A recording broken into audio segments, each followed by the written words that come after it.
It's the boy! He's here! Everyone's here! Hello! No, don't go back. Don't go right back into demo mode. Crash 1 on PS1 from 1996. Hi. From 1996. Welcome to the Road to Rumble. It's here. It's finally time to get started. Real quick, I want to shout out a couple people who subscribed between streams. We've got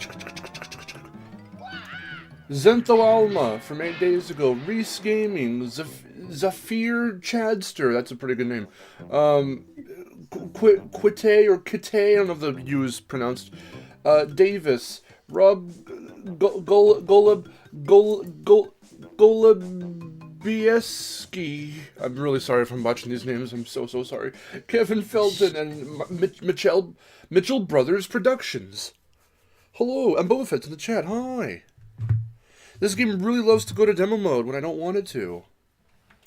Holy shit. Why is it just doing that? The demo mode, like, it goes by so fast. Like, if you don't even touch the controller for, like, 5 seconds, it just fucking... It's like, nope. Oh, I'm sorry. Did you want demo mode? Yeah. Not here? Okay. Oh, did you fucking... Are you wanking off somewhere? Did you go away? Here's demo mode. It's like, what? Alright, I'm used to... Alright, let's go. Let's get right into this shit. It's like, alright, I'm gonna just take a drink of water. Oh, I'm sorry, did you go away? Alright, okay. Seriously. That is what it feels like. Welcome to typical PS2 quality. I wanted to hook up the PS3 today, and I just didn't give myself enough time to mess with that. So, if I have Crash 2 and 3 on PS3, then maybe I'll switch over to that next week and the week after. We'll see. Because I do want better freaking quality for... At long last, I want better quality moving forward with my streams for some of these older games. But, I am still working towards getting, like, SCAR cables and other little things to try and upscale these consoles. It's gonna be PS1, 2, NES, SNES, N64, GameCube, probably Wii as well, Xbox Original, like, those all need to be upscaled. But 360, PS3, Wii U onward are pretty fine. Oh, that did not last for nearly as long as I thought. I'm not listening to the... Still got it. I was not paying attention to the music. Also because I've got headphones in, so... That should be everything. And the reason why I say that is because I wasn't sure if I got all the wall of crates. Okay, I did. Cool. I'm wearing my blanket like a freaking snuggie. Nice. The one true way to put your blanket on you. Yeah. Let's save the game. Let's go to 15. And Liam. Hello. Liam Irvin. Is this being played on actual PS1, PS2, or PS3 via backwards compatibility? It's on PS2. I'm on a PS2 right now.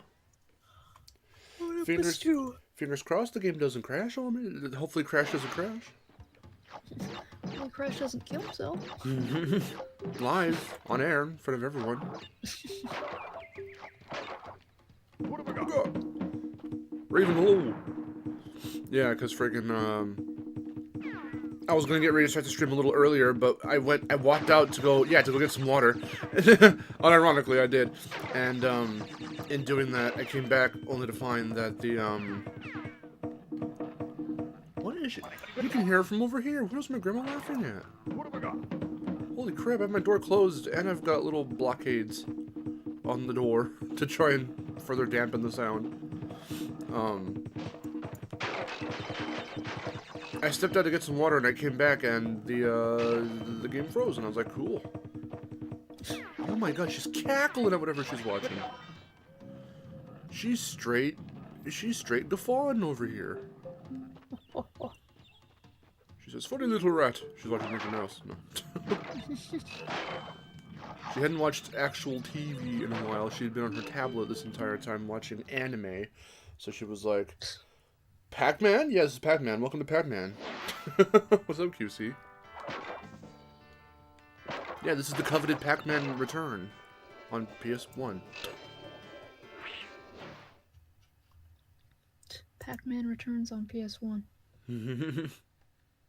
Expecting mini Bada Buzz from Crash today. Oh yeah, we're gonna get all the Bada Buzz. Don't you worry about number 15. Bada Ba. Ba-da-ba.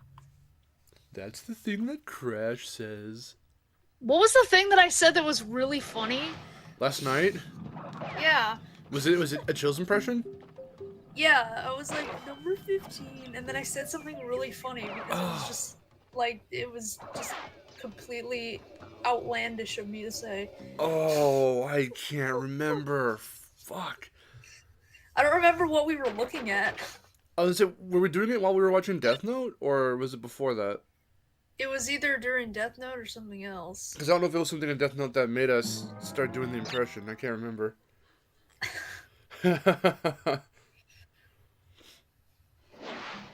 Oh my god. It's funny. But It was yeah. either last night or it was like the other day when like you were working on my video. No, we were doing some chills last night. I do remember that. I just can't remember what we were Wait. saying. Okay. Because we at this point, the impressions become so outlandish that like we just say the most random shit in his voice. So I can't remember everything we say. Okay. I wish I could recall it. What have we got?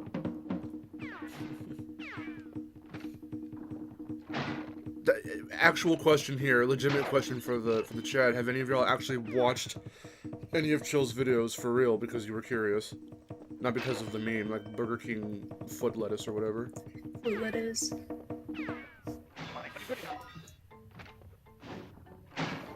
Burger King steppin' lettuce.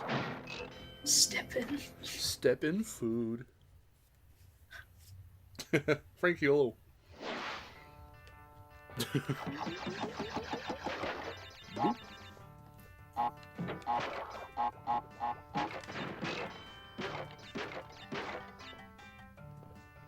And not too long ago, I was playing Insane Crash 1, and I still have the skills there, too.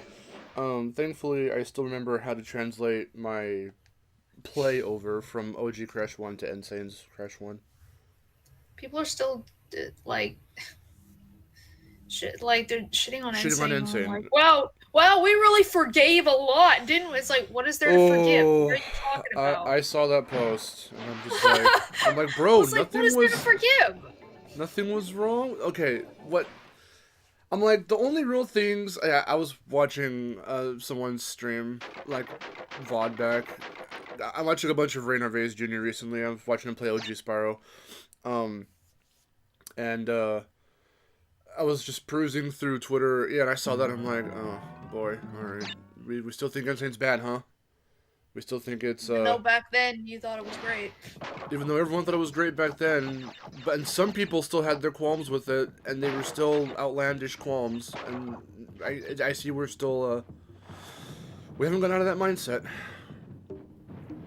I mean, I agree it's not a perfect remake, but what is? I don't think anything can be a perfect remake. Hi, welcome. My name's Destination Mark. I made a 3-part fucking series on why Insane isn't perfect, but it's still good. Like, at this point, I've just stopped. You know, I'm trying to not like echo what I've been saying, but I keep echoing what I've been saying. It's never going to be a one-to-one recreation. You're never gonna get that with any remake for any video game ever. And no one's saying that about Reignited. It's like that we forgave a lot. It's like, yeah, well, because you know, because it learned off of Insane. I mean, it did, yeah, but like also the things, even with the things that I have problems with that I've talked about many, many times, I don't like. I would still never say that. At this point, when we point out like, oh, Bianca said Dragon Spyro, whatever, like that shit's just for the novelty of it now. Like, yeah, the legitimate concern of it was highlighted in Miharu's video. I edited it. She worded it, recorded it, and all of that stuff. So together, Twice. yeah, but together we got that point across that it's a legitimate kind of issue here when you look at it from a very specific perspective. That was our critique. That's where we said, yeah, this was kind of not really handled very well here. But after that was the critique, and now it's done. yeah. So after that, and anytime we mention it now, it's just for the novelty of mentioning it because, oh, hey, we're coming up to that part again, and that's really it. But no, people attach themselves to that shit, to all those little critiques and whatnot, and they still think like, no, these are legitimate problems, and it's like, are they though? Are they still? 5, 6, 7 years later, are they though? I think you're just not willing to fucking be open-minded, which is the point of my freaking comeback saga videos, to stay open-minded. So I don't know, man. I can still play these games and have fun with them. I don't know. All y'all that complain, I don't know how to help you. I tried by trying to have you see it a certain way. So I tried by making a positive video, but that doesn't work. well, I'm sure I'm not gonna make a negative video. I don't know. Negativity is good. I don't know that. I don't like to highlight negativity, really. Yeah, I know. Neither do I. But apparently, it's very good in online spaces. Apparently, it's good for clickbait. Yeah. Statistics. Well, the chart says. Oh my god, statistics. Dude, I was reading a thing about, I forget, it was a Spyro related thing. I don't remember what it was. It was something about how Legend, was it about like how Legend sucks so much and then they try to follow it up with statistics, and I'm just like, okay? Like, Okay. it was just like, it was really weird. Like, well, if you look at the sales.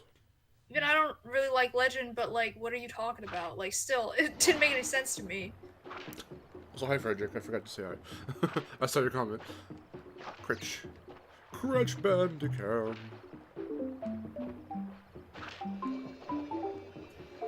Yeah, freaking. Okay, let's see. I don't know how. And Jace, I don't know how Crash's gem pose became an expand on me because look at it. It's funny. Even my grandma's laughing in the back. It's so funny. He said, crash and smash that ass, you naughty dog in HD. That's my favorite Crash meme of all time. I don't know what the critiques are anymore. Are people still fixated on the designs or the gameplay? Both, really. Well, more. See, it depends on where you're looking, because you can. Oh shit.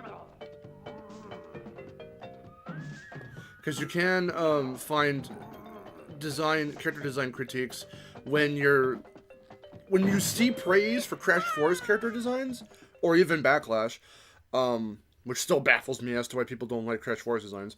Then they'll start comparing that to Insane for some fucking reason. And then, if you're looking for gameplay, you usually come straight to Insane's critiques. You look for Insane critiques specifically, and people complain about the gameplay. Because Crash's jump, it's the same shit that we've all talked about and that I've analyzed and gone over. But the hitboxes and the depth perception and the fucking pill-shaped whatever and the jump arc, and it's like, alright, yeah, we've talked about all of that, so how about you just learn to get used to it? Yeah, I just don't like when people say, like, can we stop pretending that this thing was good now? It's yeah, just I like, hate that. Well, no, I wasn't pretending. Like, trust me, I know when I'm in denial about something being, like, bad or whatever. Yeah. Because I've felt that before, and that's a completely different feeling. Yeah. Yeah, me trying to pretend something, I was into something, is like with Call of Duty. Never Crash. Yeah. I wanted to get into that to see if I could actually get into it and be like, well, this is good, right? Everyone's talking about it. It must be alright. And I just wasn't gelling with it at all. It was boring. But I never felt that for Crash or Spyro. Yeah, it's just like trying to be into things, or like, you know, trying to see how you like things, and then you're just like, eh. Yeah, not even for games like Wrath or Enter the Dragonfly or anything like that. Like, I still really like Wrath of Cortex, which we'll be getting into in a couple weeks. But Enter the Dragonfly, yes, I can acknowledge it's a bad game because of how just poorly it was designed, but it still had good ideas that translated, you know, it's, oh, can I do this? Oh. Oh, I'm a genius.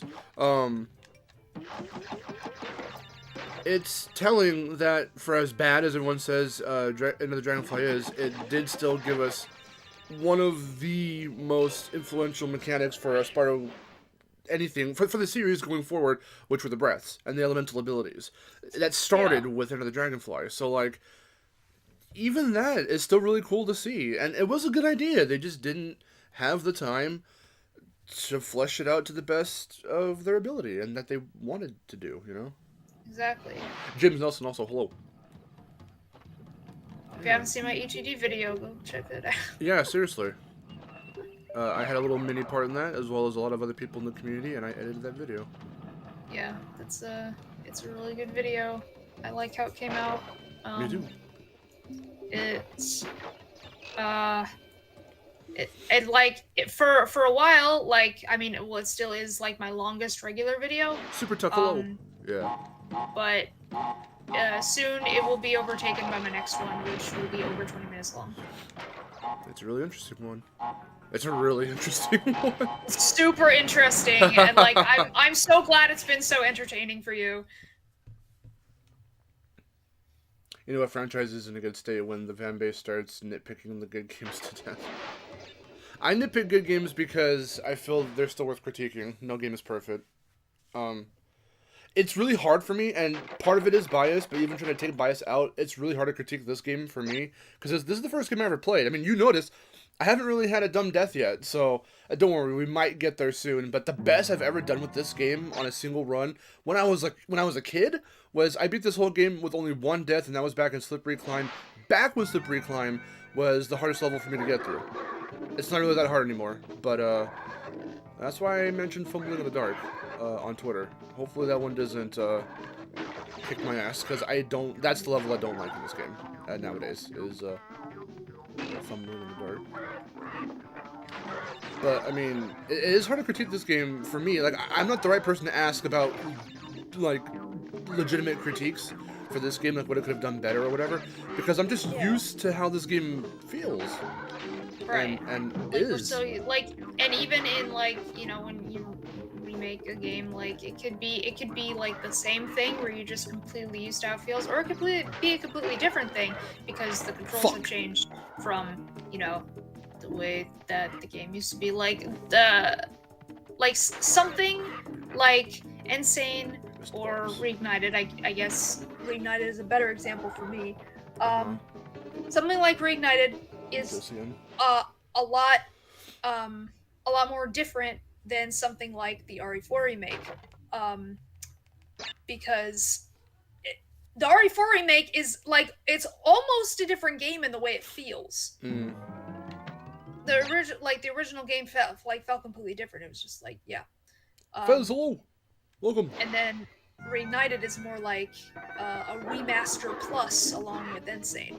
Yeah. They're remakes, but they're also remasters. So, what the hell is... I'm very curious now. Sorry, I didn't mean to cut you off. Just, my grandma's laughing so hard. What is she watching? You can hear her. Yeah, I know.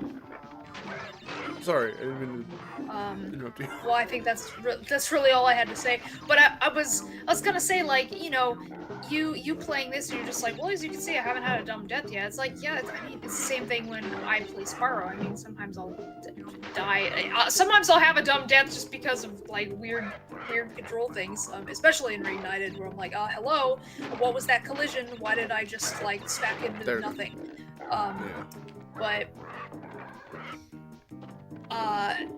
But no, it was, when you really put it into perspective, when Reignited first came out and I was playing it and I saw all the other people playing it, I never saw the game over screen once. Yeah, me neither. And it really puts it into perspective how well I know those games, that I can go through those games without seeing the game over screen. Mostly because you have a lot of lives, but, like, still, when people were playing those, a lot of them got the game over screen. Yeah. And I mean, even we had some dumb deaths. Like, you can still go on my channel if you can find like the very first Insane stream we did, and you can see, yes, I died about 50 times to the high road. That first fucking jump in the high road because of how the physics are in Insane. And that's the physics at work because hopefully I don't die too much in this version of high road at the very start. I shouldn't. But you gotta get used to it's the different physics. Why waste your breath being like, this game is bad because I can make this jump in the original? Well, guess what, genius? You're not playing the original. You're gonna have to get used to the fact that... Also, because we were talking about, Mihara and I were talking about, not too long ago, the fact that back in the 90s, for Crash and Spyro, respectively, Naughty Dog and, that was bad, Insomniac, had to create the engines for these games. So these aren't running off some fucking 90s ancient-ass version of Unreal, if that was even around at the time or some shit. These are their own original engines that they made from scratch. So that's why these games feel the way they do and why they're as unique as they are. Because... you can't replicate the physics of these games, and you can't one-to-one, reuse the same engine. It's outdated horribly now, which is fine, but, it served its purpose for its time. Everything runs in Unreal now, so what we're trying to do is mimic an older-ass, unique-ass physics engine with Unreal. Of course the results are going to be the way they are. You just got to get used to the fact that both versions, the remaster and the original, are going to play different. But of course no one sees that, especially kids that are like 17, 16 years old that barely remember Crash or trying to get back into it with Insane and Reignited. They're going to be like, well, I played this game when I was like 5, how come I can't beat it now? And they don't care about physics, they don't aspire to be game designers, so like, sometimes you have to put it into layman's terms for them. And sometimes that's hard. That's what we're here for, us, Crash and Spyro content creators, but it is hard a lot of the time because... we pick up on, we watch, the devs talk and play their own games and look back, and they use these terms that they had to learn as they, took classes to learn game design and all this stuff, and we're just picking it up because we're hearing it from them, but we start kind of, learning the terms and learning how things work, and then one can just say, yeah, the hitboxes, but do you know what a hitbox is? It's stuff like that,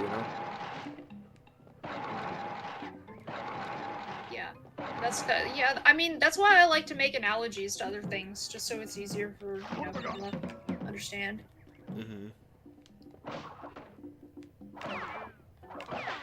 It's just like, this feels like this. Like, picture if this was this, and there we go. That's the best way I can explain it. I love it. Like, the best way for me to explain what it feels like, what Ratchet and Clank 2016, the reboot, feels like in regards to Nefarious being the villain, even though it was supposed to be the reboot of the first game. That's why I said, hey, it's like if you rebooted Spyro 1 but had Ripto as the main villain. You had Nasty and Ripto, but then Ripto kills Nasty, and then but then Ripto kills Nasty part way through and takes over as the main villain. That's what it feels like, and I think that's a perfect analogy.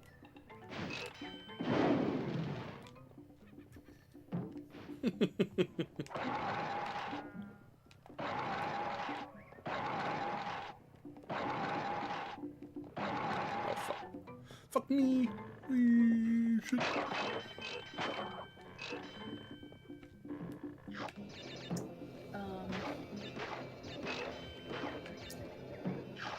So yeah, I've got some different videos coming up actually. There's a big one, of course, but there's a smaller one that I'm working on right now that I think is going to be really interesting. Just because not a lot of people talk about it. Honestly, I think it is a thing that is lost to time. Like, it almost deserves to go on the Lost Media Wiki. It is on the cutting room floor, which is surprising because what are you doing? What? The guy was spinning around in place. Oh yeah, yeah. I love doing that. It's funny. Also, you're way behind because I'm already on Yeah, I know. I don't know. It was. up the creek. Maybe Yeah. Crash? It for some reason it got itself behind. I don't know why. That's weird. I refreshed it before we started, and then it fell behind on its own. Sorry, I didn't mean to interrupt you though. So the Lost Media Wiki. Yeah. Yeah. It is on the cutting room floor, which I'm really excited about because for a long time none of this was documented. I was talking about this with Hari last night. It wasn't documented, and I'm like, this is like it makes me feel like it was a fever dream. Like This is for what? Like, A ratchet thing, or what was this for? no, this is for Hat in Time. Oh, okay. Yeah, it's the stuff we were talking about too. Yeah. Yeah, so I was like, it makes me feel like that like I'm crazy, like no one else experienced this, what's going on, and like I can't even talk about it with anyone because no one knows what I'm talking about.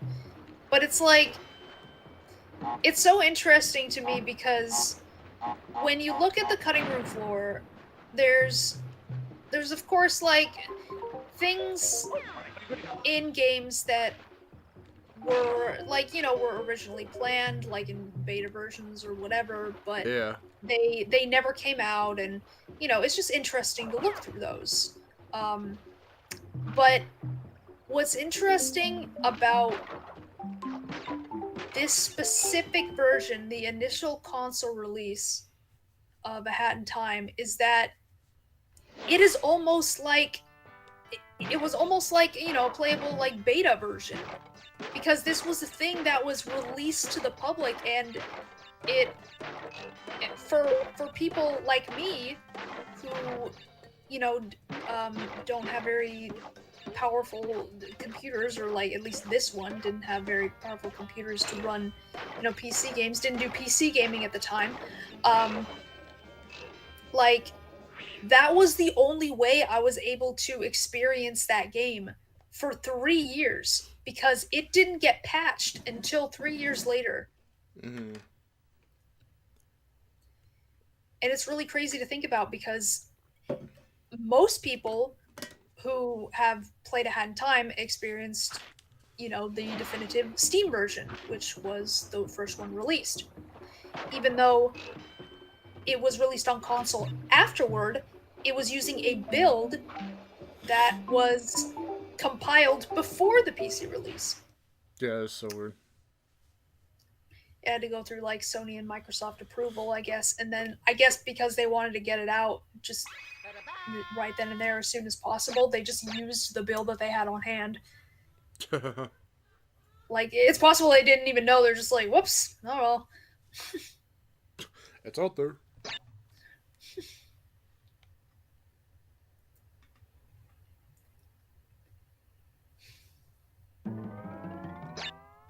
Let's fight Rip Aru. Let's rip Aru in half.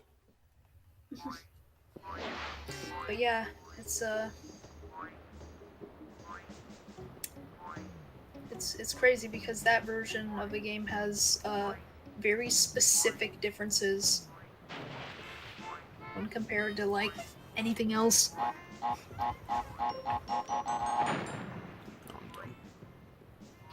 Oh, congratulations on 3.4K. Oh shit! I already hit it. Yep. Whoa! Yay!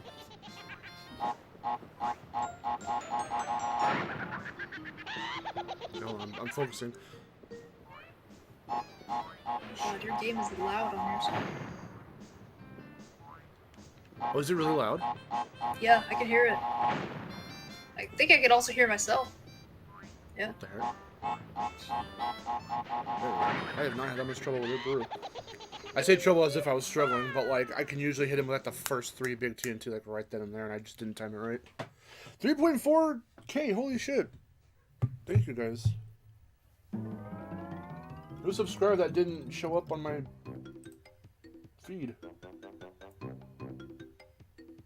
Hold on, I gotta check this out real quick. Are we at that? Are we even? We're even! 3,400. Hey, we're getting there. We're close to 4K. 600 away.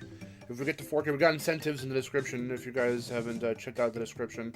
I have to update this afterward, but yeah, if we hit 4,000, we'll do a big Q&A video where you guys can just ask me whatever you want, whether it's about the channel, about other channels, about passions, characters, games. About my channel. Okay. And I'm gonna crash the Q&A. Jeez. Wear a crash suit when you do it. Yeah. And then at 5K, we're gonna play Sonic for 5 hours. That's gonna be fun. For 5K, we're gonna play Sonic for 5 hours. You're gonna choose a Sonic game via poll. We're gonna see what game wins the poll, and then I'm gonna play that game for 5 hours, and I'm gonna probably not like every minute of it. I can't wait. Penelope. I am so curious. Just what is she watching? Whoa! Did you hear that? That, yeah. Yeah! Oh my god. Is she watching like AFV or something? America's Funniest Home Videos? Is it just Harnell being like, we'll be right back with more fucking shit? That's how he talks. Well, that's... Is it Crash going like, whoa, whoa, Oh no! whoa, whoa, whoa, whoa. Oh shit! What have I got? We got the funny number. Funny number, extra lives, funny number lives, 69. Yay. Oh, we actually almost have that for the Wumper Fruit as well. Hold on. Hold on. I'm gonna farm this real quick. Oh, one more. Give me one more. Yes! 69, 69! We've done it! Okay, it's gone. I can't wait till you hit 69 subscribers. That's gonna be amazing. We have to do something extra special for that. I don't know what that entails. Yeah. You 70, might not 70. even be able to see when it happens. That's when we make an OnlyFans, and then we'll have spicy content there. And what that means is, I'm just gonna play Crash, and that's it. Spicy.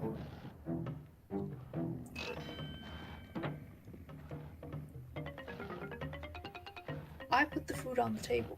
I'm the one paying the bills. You know, I don't know what's funnier. The fact that you should be calling me daddy, or that she already has been. What is that? It was a TikTok that was really funny. Oh my god. And it reminded me of, that's basically she's in his life. Oh my god. That sounds like hell.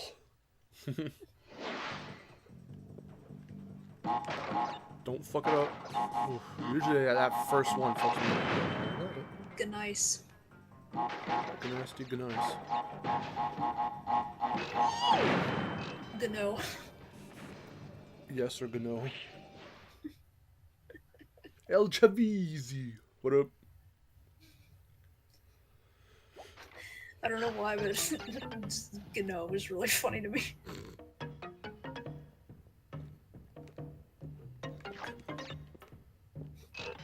Because you almost like you could miss it if you're not paying attention. Yeah.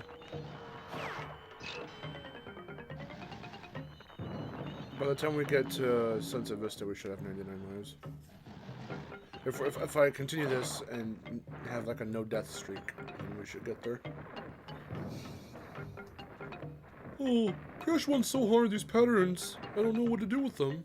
What am I supposed to do? Do I go now? Oh, there we go. That was pretty easy, actually. It's almost like you have to just wait and find your moment. Okay, but people aren't patient. You Well, should they're know stupid. Crash one's all about patience. that. Ooh. Mm. What? Who? Why? Alright, okay, I get it, I understand. What? Oh, I didn't mean you! Jeez. Because I am not a patient person! Neither am I! So you're just like, oh, well, they're stupid, and I was like, oh. I'm talking about other people. Okay. It's like it's almost like Crash wants all of my patience. I'm like, well, I'm not a patient person. You're stupid. No! Can't talk, I'm concentrating on bouncy boxes. On this episode of How Does Mark Save His Relationship? I love you.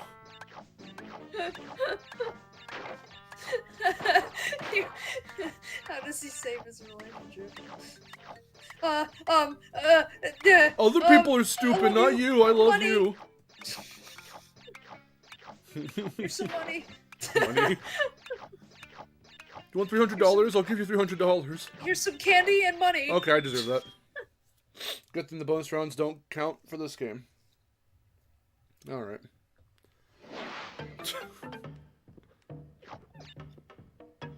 You know what? Obviously, I was legitimately having, like, other, like, rando people in mind. Not even people I know, because I would never call anyone out like that. But, like... I know. Yeah. But I immediately knew in response I said something wrong. I was like, oh no, what'd I do?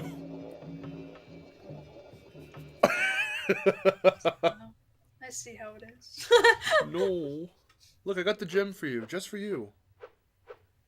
It's the green gem. I can go back and finish, fucking... You also had a dumb death, just for me. Jungle Rollers now. Yeah, I did. You know how much I enjoy your dumb deaths. At least it was in the bonus run. It didn't count for anything. Oh yeah, those swinging platforms, they go like almost in a full rotation if you just stay on them. So obviously, don't fucking do that. The seesaw platforms. Yeah, don't do that shit.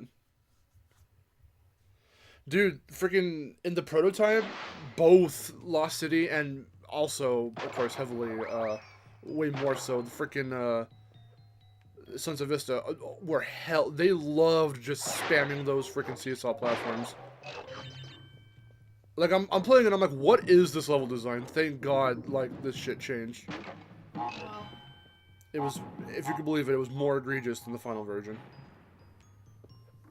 And Sons of Vista in the final game is already the longest level in this whole game, so. But hey, at least now I can go back and finish Jungle Rollers.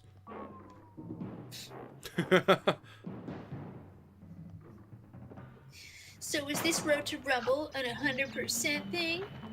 Not for every game. For this one, because I can, and it elongates the time for the stream, yes. Okay.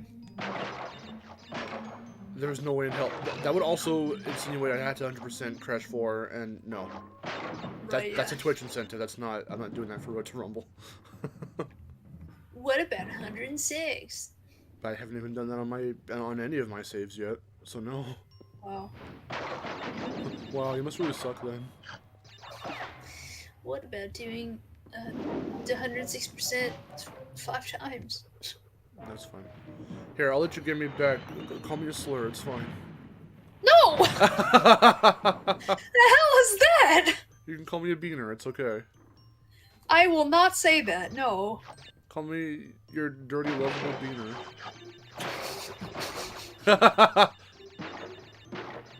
And I don't mean dirty in a sexy way, I mean dirty like in a filthy way. Like in a filthy way. I have 88 lives, Like by a the way. slut. Slut. This has become strange. Call me a slut. Call me a slut. Call me a slut. Hi everyone who's watching me for the first time.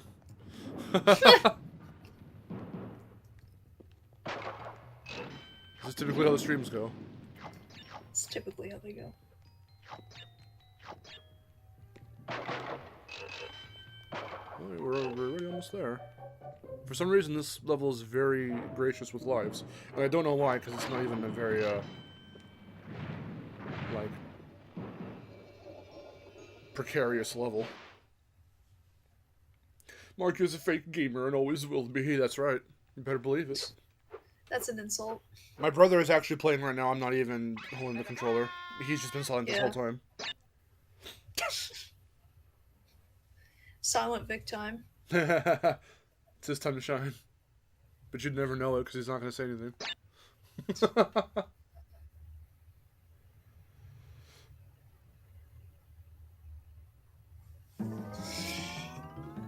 Exposing the fakest gamers in the Crash community. Top 10 Crash Bandicoot YouTubers who are actually fake gamers. Number 1, Destination Mark.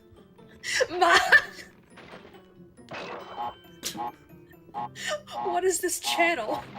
One of those ones that has a Britishman that has like 3 million subscribers. Top 10 Amazing top 10s. fake gamers in the Crash Bandicoot community. And we hit it. 99.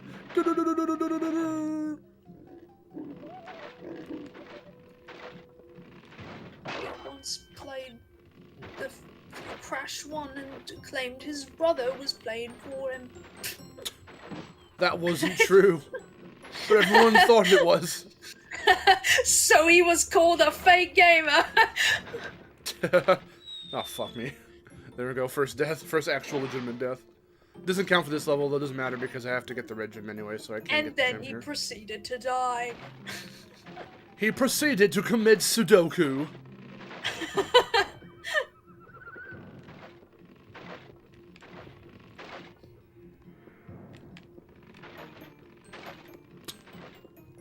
Yeah, I need the red gem for this level, so it doesn't really matter that I died. Oh god.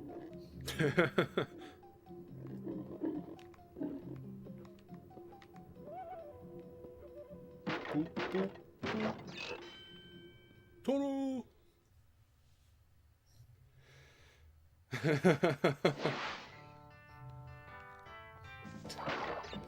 I just like how that was just immediate. Top 10 YouTubers. It's like you knew exactly what to say. That's how they do their videos. They'll start by being like, Crash Bandicoot used to be on top of the world when he was on PS1, but now he's had a rough transition into multi-platform. Shows Titans footage. But since then, a bunch of YouTubers have emerged to tell the tale of the Bandicoot. Dog fuck shit. me. There. Come on, rope trick, work with me. Don't let me down. Oh god. New Watch Mojo video. Yeah, there you go, Watch Mojo. Oh, fuck Watch Mojo. I like their Power Rangers videos. Watch Mojo loves to go with the hive mind. It's true. I don't always agree, but like I do like some of them. Whenever they mention Crash or Spyro, it's usually that bullshit. It's like legit word for word that bullshit of like, they had a rough time in the PS2 era, but come the remaster, it's okay. Everybody loved it, even though people say they don't love it anymore. Make up your minds, freaks. I don't watch anyone on YouTube anymore. I just watch nerds play the games and formulate their own opinions. I don't watch those kinds of videos anymore. I hardly watch reviews anymore either. Yeah, I don't watch reviews either, unless it's some like really obscure like platformer like Nitro Red or something like that. Yeah, Nitro Red's pretty much Caddy sometimes. Like and he doesn't even review anymore. And he's made it a thing to like abandon his old He content. just does like compilation stuff. He's like, fuck my old shit. But you know, whatever. I only watch a few people I'm subscribed to. Okay. Didn't realize I spun into the TNT there. It's a good thing I need the purple gem for this level. It doesn't matter if I miss anything. I'm gonna miss 20 crates now since I didn't get those 2 in the back once I respawned. Yeah, I respawned in a 1996 game. I don't know why I used that wording. Respawn. We technically do respawn. I know. I don't like using those terminologies. What would you call it? I don't know. Since I came back from the dead. Going back. Whatever.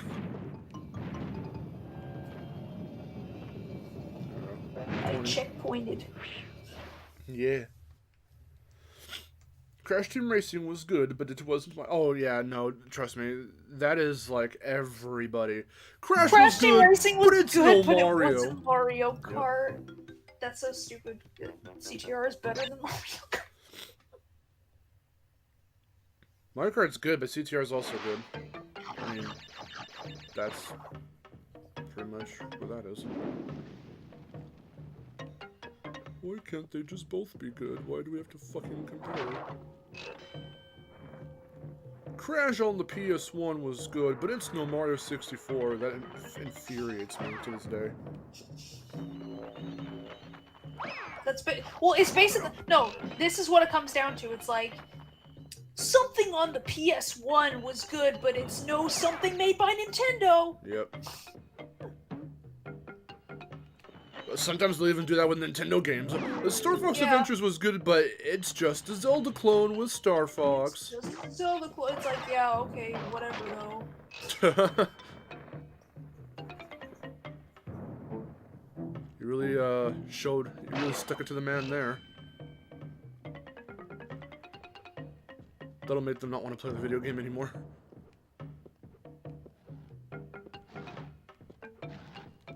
A lot of people already didn't like Star Fox Adventures, though. It's the black sheep of the Star Fox series, because you barely go into space, and when you do, it's not as fun.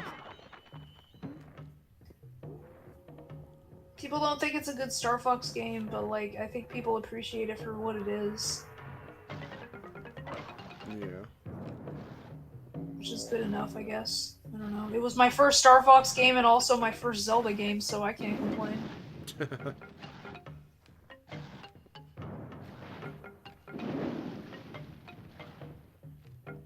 Oh, that's bad. Bye. Whoa!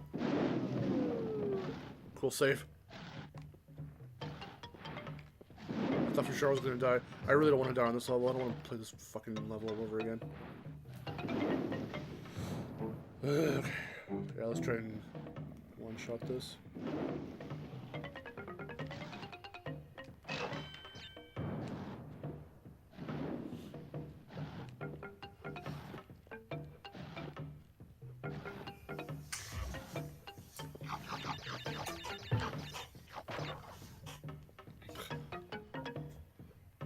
I'm Crash Bandicoot, look at me go, whee!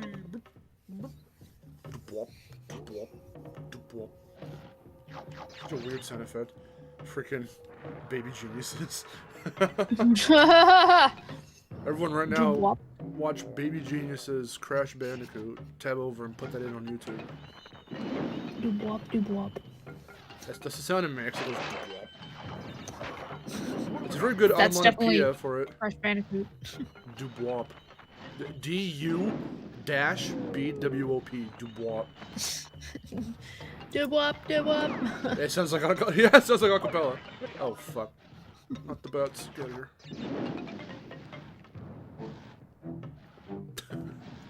Doobwop. Doobwop. When can Spyro Mouth come back for you, Crash Bandicoot?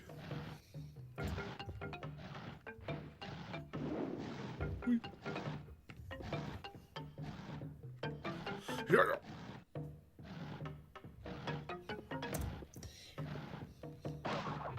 Alright, come here, you big red fuck. Boy. Okay. Give me Akka. Give me Akka. Give me Akka. Thank you. Give me Akka. We got our first Cortex head. I got my girlfriend's head. I do. I have one girlfriend head. So I used to call them when I was like 3. Look at your girlfriend head. You got the girlfriend. I didn't know what her name was. It's Twana. It's Tawana. Oh, nope. She go to the sun. She enjoyed the flora and the fauna. Woo! Oh! Don't push me. What have I got? Push me and then just touch me till I can get my satisfaction. Holy fuck, I almost died. My cock's enlarging, everyone. I'm going too fast. Somebody help.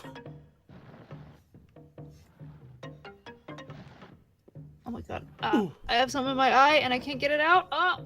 No. Get the thing out of your eyeball. There we go. Dr. Nero Cortex into the vortex.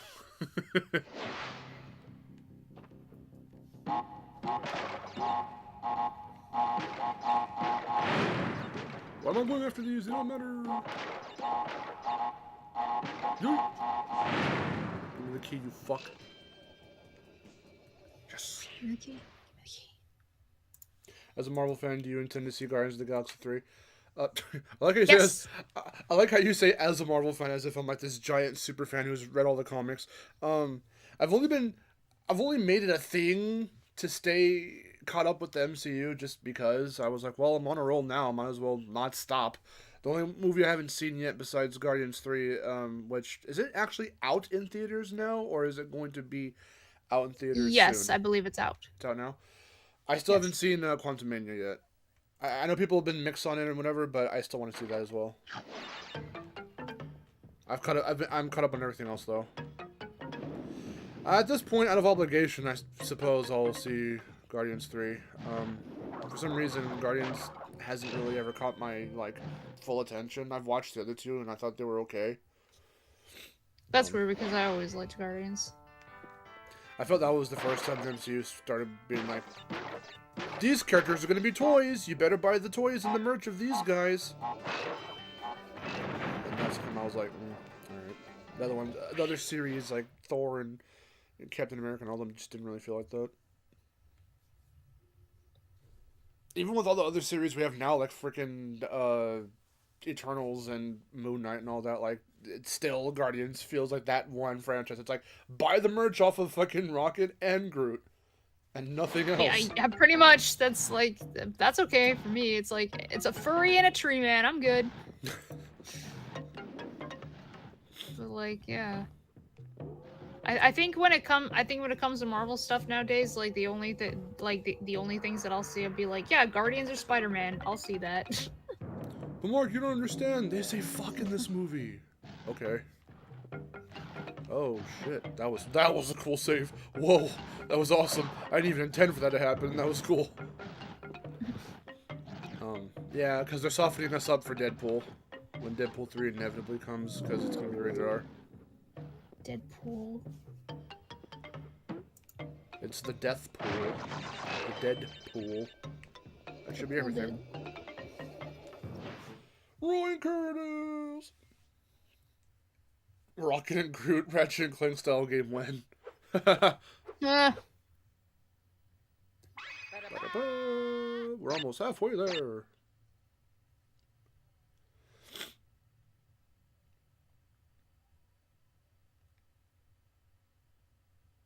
And the Mega Man way? I don't know about that. Cortex already feels weird to control, and Mega Man's just weird in general, so I don't know how that would play out. Koala Kong, he says, it's all in the diet, or whatever. I forget what he says. Is that what he says? in the CTR TV thing? Yeah. I like his wind-up animation for when he's gonna throw the rock at you. He just cracks his back all the way. Throw the rock, you silly fucking fool.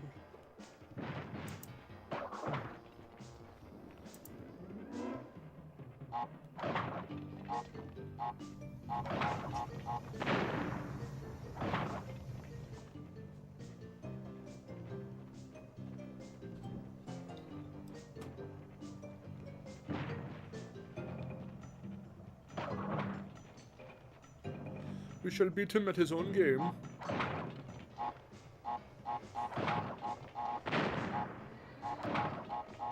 Look at all these TNT that make no difference whether they're here or not.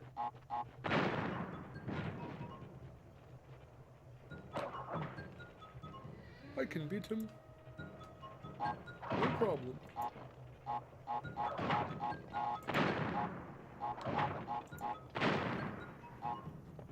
I haven't even been hit once.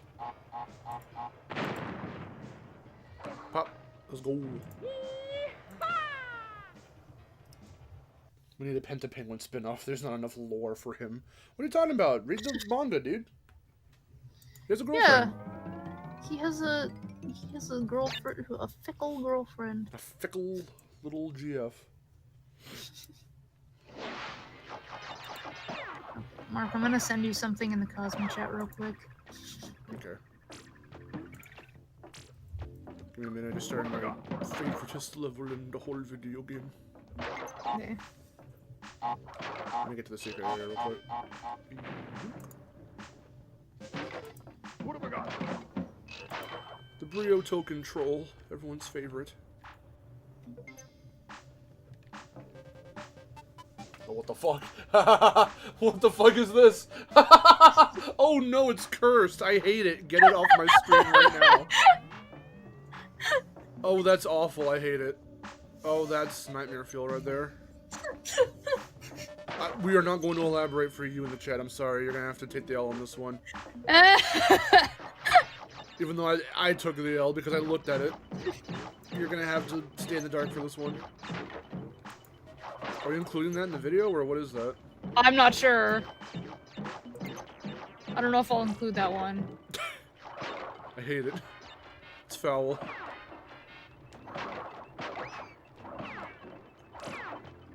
I kinda want to though.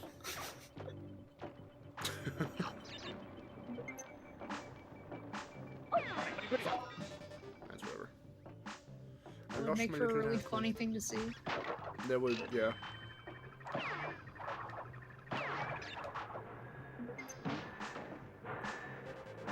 Oh, we got the alpha box. Yay. I'm so glad.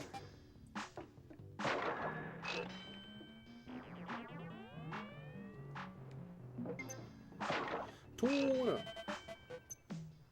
God, it's still on my screen. Get it off. Okay. Whew. Okay, box is done already. I already have it on my lives. Just let me. Cool. Okay. I don't even care anymore. I want to be done with this. It's not even an hour in and we're almost done with the game. Well, at least the base stuff. They have to go back and complete levels. This universal. I need context. Sorry. No, you don't.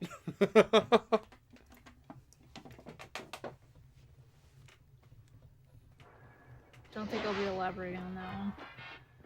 Yeah.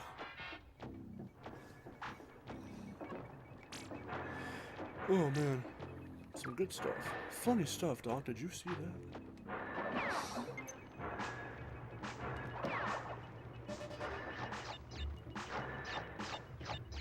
What have I got?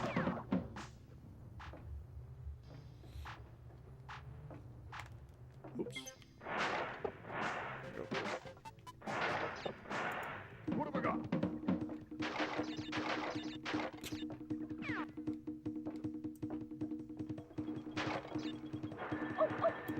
Whee! Carry me! Oh, fuck. The camera trigger there. I didn't realize it went that high up. This is why we don't go invincible in these later levels. You will see me actively... Can I make that? Cool. You will see me actively avoid Aku Aku pretty much from here on out, like, in terms of going invincible. It just doesn't help me with my platforming. It's because of the speed increase.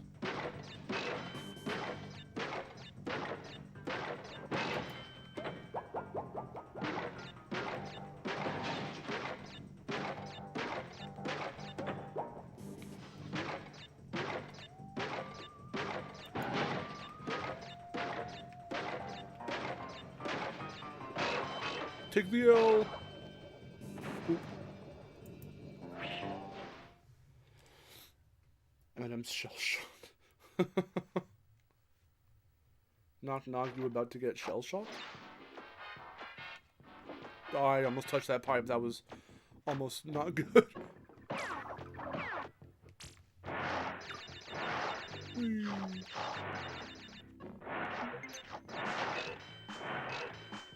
And all these lives I'm getting that don't matter.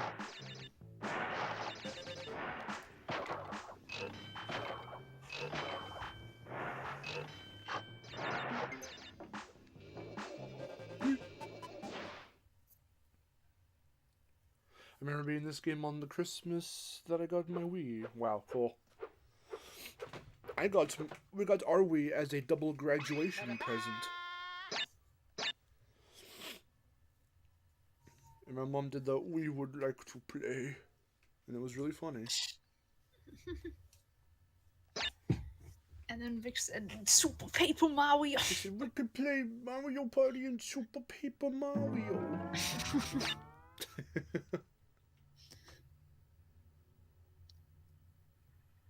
Yeah, let's definitely catch up on chat real quick before we get into Cortex Power. Let's see.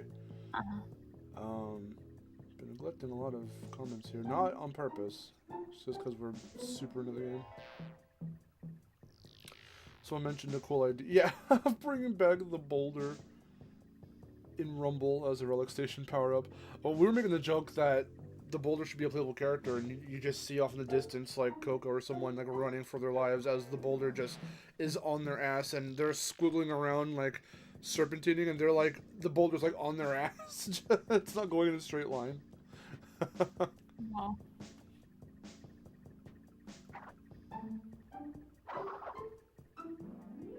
What's your favorite cut Crash gaming characters? Well, Evil Coco, for one, character, off the bat. CTR 2010 looked very promising, and Crash Landed for that matter, but CTR 2010 had some really cool ideas I would love to see implemented into an actual Crash racing game if they ever decide to do more in the future.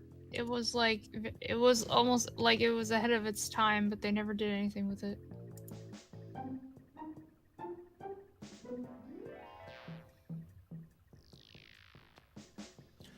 The Cortex solo game. Or Cortex Chaos.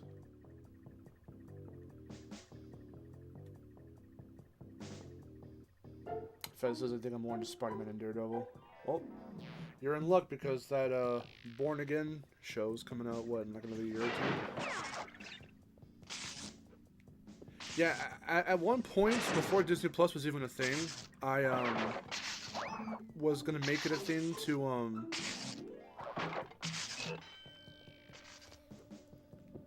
well, I had seen some, only the Marvel movies that interested me. That's all I ended up watching. Like the first couple Thors. Well, rather at that point, because Ragnarok wasn't out yet. Like Thor 1, I hadn't really seen Dark World yet at that point, and like the first Doctor Strange and stuff like that. Because the Spider-Man movies were still new, and that was back when I wasn't really on board with Tom Holland as Spider-Man. I just didn't. I thought he was too young or whatever. And so, What have I got? after a while, though, I was like, well, you know.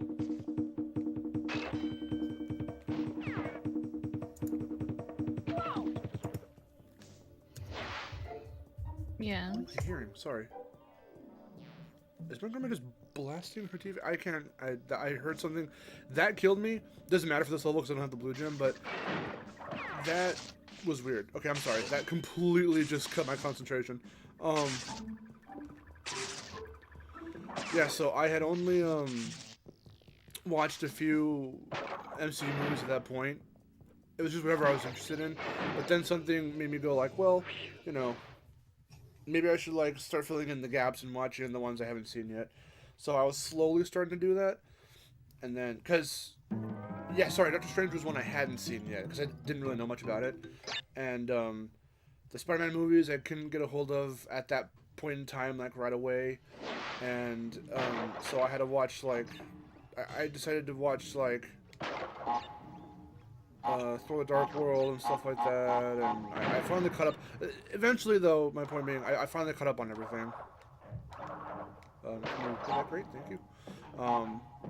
So, at this point, even with the shows now on Disney Plus, I think I'm pretty much caught up with everything besides Quantumania, and now Guardians 3.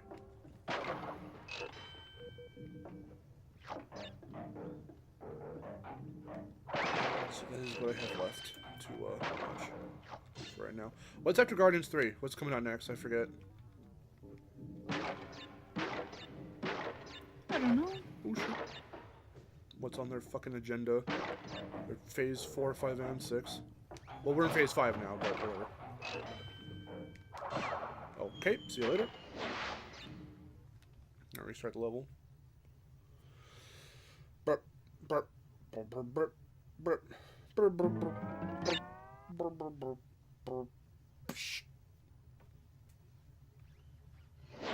Yeah, I'm used to Tom Holland now. Except for now that he's huge, they're putting him in fucking everything. But, at first, when I first saw him, I was like, because Amazing Spider-Man,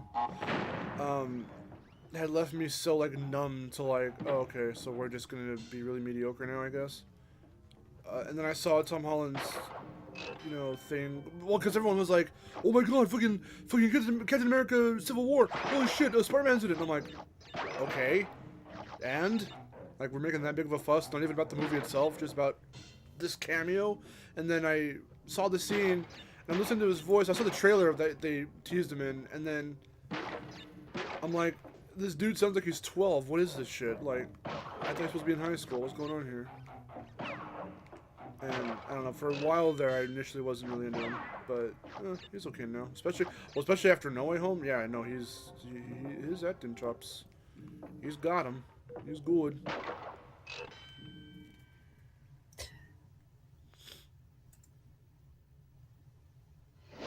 Oh, the Marvels. Yeah, that might be it.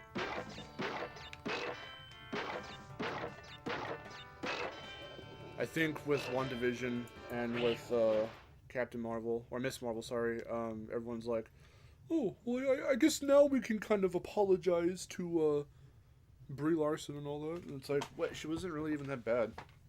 The movie was just kind of meh, but it wasn't bad like everyone said it was. Fucking Captain Marvel. What have I got?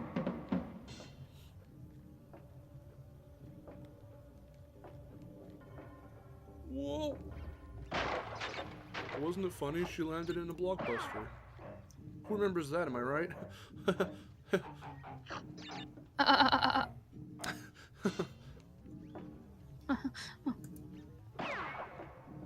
was looking up Hollywood video stuff last night because that was the thing that was happening on Twitter. Which one do you remember going to most? They're just Hollywood like, video or Blockbuster? which one did you prefer? And I'm just like, I never had Hollywood videos, so. That sucks because it was awesome and amazing, and some of the best memories for playing games for the first time I have, or learning about games like Crash to Insanity and all that stuff, came from, it was related to Hollywood Video because of their little pamphlets and stuff where they would be like, here's what's out now, here's what's been out for a while already, and here's what's coming soon. And on the games section, which you had to flip the booklet completely over for, you had to turn it upside down and flip it to the back, like some type of manga looking thing, you'd have all the games. And it'd be like, coming soon. And one time, my grandma was looking for one, and I was swimming with my friends in the backyard, and she called me over and she's like, look, there's a new Crash game. And I was like, oh my god. Look, it's Crash. I was like, it's called Crash to Insanity. Ooh. Yeah, and then there are those, both Blockbusters and Hollywood Videos, where you could buy certain things from there. Because they were obviously mostly video rental stores, but some of them had a little section where you could actually buy stuff off them. And that's where I bought Pac-Man World 3, actually, from a Hollywood Video that wasn't the one that we usually go to, the one that wasn't closest to us. We had like 3 of them in our area. But there was one we'd go to all the time because it was the closest. But once in a while we'd go to another one just to check it out, just to see how different it was. It was a little bit, like the layout was a little bit different. But yeah, there was this other, I forget where it used to be, but there was one that was a little further away, not too far, but just not as close to us. And it had a little, you know, buying section, I guess you could say. And randomly behind the cashier, I saw Pac-Man World 3. I'm like, what? I'm like, I want that. And then we bought it, and then I played it like that night, and I was like, whoa, Pac-Man talks now. This is crazy. I was so flabbergasted to hear Pac-Man speak, but I wasn't like, this is bad. He shouldn't talk, like fucking anyone else would say. I was actually pretty into it. You shouldn't talk, as people said about Crash. Yeah. Pancakes. And then the internet exploded. You said pancakes, and people started slitting their throats live. No! This isn't Crash Bandicoot! Ah! Oh my god. No, Crash took his gloves off and people were like, this isn't my Crash! Yeah.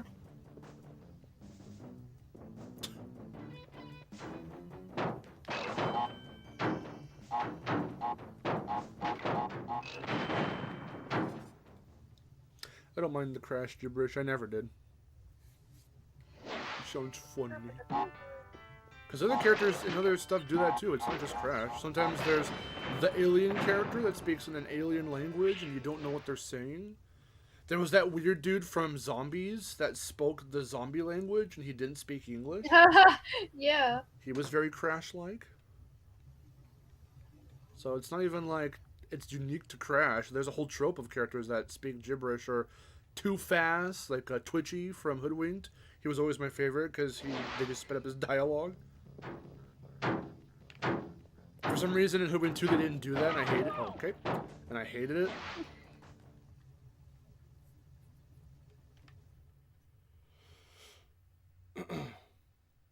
I still have my Blockbuster copy of PS1 Spider-Man. I still have one of my copies. My first copy of Twinsanity came with a. I suppose we must have bought it from Hollywood Video because it came in a Hollywood Video case, and it has a very unique version of the box art that I've never seen anywhere else online. Where, for some reason, there are two versions. There are two known versions that are reported online of the Twinsanity box art. One is more detailed than the other, but there's a third that I have that I've never seen documented, so I can't say I'm the only one that has this copy, but there is an even simpler version of that artwork that is on this Hollywood Video case that I own. I've never seen it online. Every time I look up Crash Twinsanity box art, I never see this one that I have. And there's one surefire way you can tell that it's different from the others, because Cortex has like these little weird like iris, not iris, but like well, they are irises, yeah, like those weird cartoony like multicolored eyes or whatever. Well, he has these weird little star patterns in his eyes on my art, on the artwork of the one that I have. He doesn't have that in any other copy of the versions of the artwork. Weird.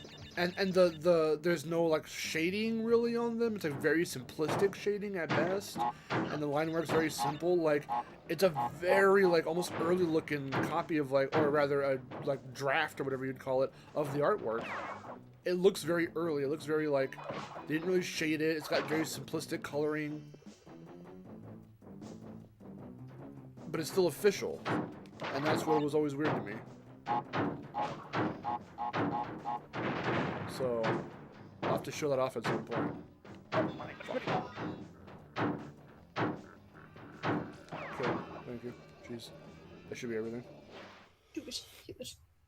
Yeah, both. Like I was saying, I'm gonna try. I'll do it at some point. I'll show off the two that are easily viewable on Google Images, and then I'll put those side by side with the one that I have. Because I've never seen it actually documented online.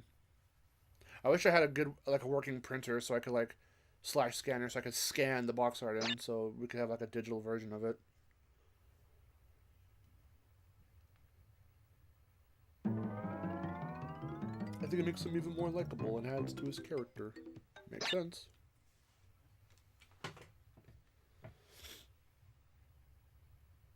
Yeah, I've only been to a Blockbuster once. Oh, way too early. I'm getting too ambitious.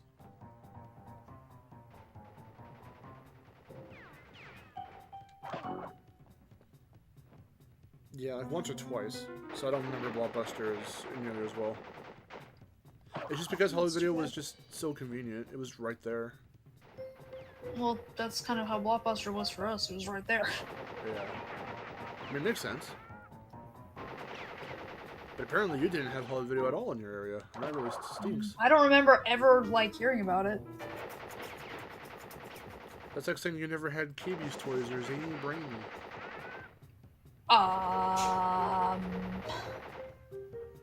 You never had KB's toys or Zany Brady? No. Don't know if I did, honestly. You never got little toys or games at Zany Brainy? Dude, I never even went to Toys R Us, even though we had one. Oh dang, that's sad. I'm sorry. I feel sorry for you. That's okay. I had a different type of childhood. Zany Brainy was, for anyone who doesn't know what that is, or was, it was essentially like a Toys R Us kind of. It was I can't remember if it was more for little kids, like littler kids, or what. I remember I would get my Thomas Trains from there.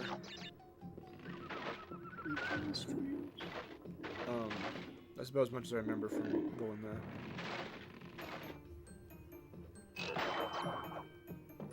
Maybe they had more than just like little preschooler toys, but I can't remember.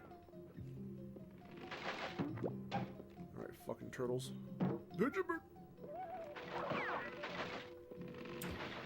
Wendy's. Suck it down and poop like a regular man. Huh? That was a Game Grumps bit. That sounded like a Game Grumps bit. Oh, fuck me. Fuck me. Whoa, whoa, whoa. Wendy's. Suck it down and poop like a regular man.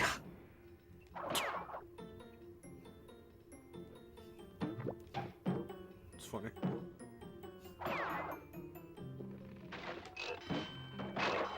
I was like, what are they playing nowadays? Oh, Sonic Frontiers and nothing else that looks remotely interesting? Okay. They didn't finish RE4 remake, and I was like, Oh, they were playing I didn't know they were playing RE4. They did one episode. They did one episode of the remake, and then they never did anything again. And I was like, why? Sounds about right. Well, that's better treatment than what they did for Crash, which was nothing except for when Finn Wolfhard was on there. They played CTTR, and it was only because it was the only game you could think of that was even remotely talk-overable. Oh, fuck me. Can I save it? Can I save it? Can I save this? What is happening? I am afraid. Help. Call somebody. Call anyone. No. Please, not like this. Please. Somebody. Okay. Okay. So we're gonna have to restart. That was the first time that ever happened.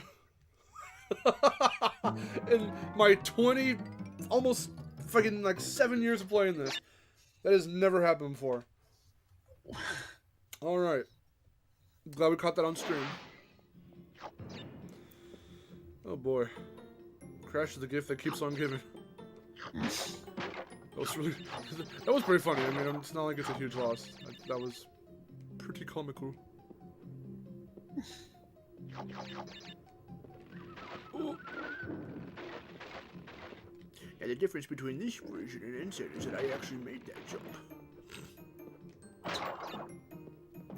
This fucking terrible shit again. Oh, you fucking freak.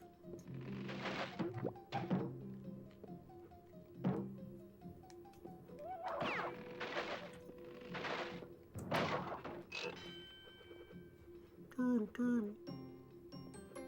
But like I was saying, yeah, because apparently it was the only game you could think of that was like talk-overable, and they were like, is it because it's like your favorite, or it's like a kind of whatever game? He's like, yeah, it's a whatever game. I'm like, oh, well.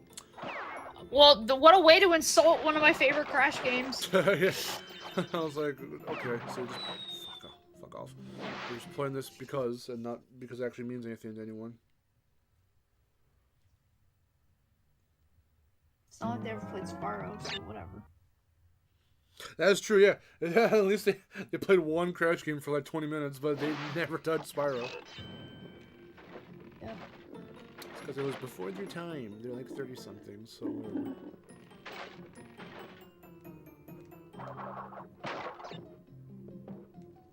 Or after their time, I should say. I don't know what I said before. It's after their time. Yeah, after their time.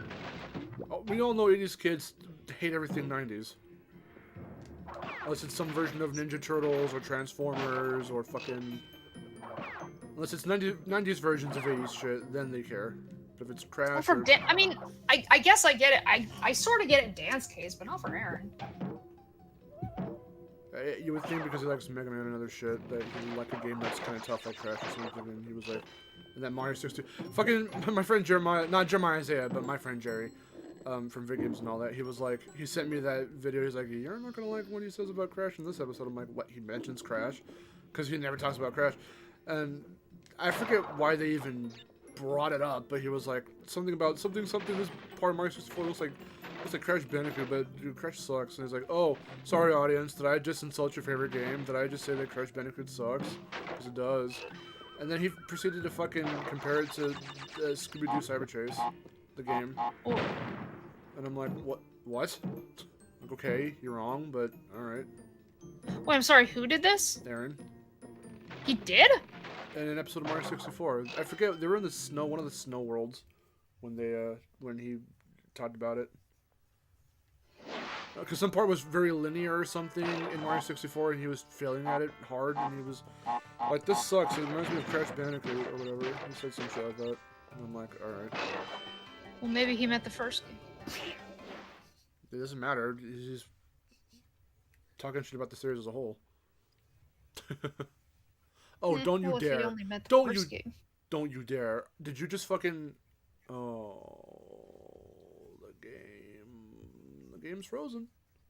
Game's frozen. And what I mean more is it looks like it's soft locked.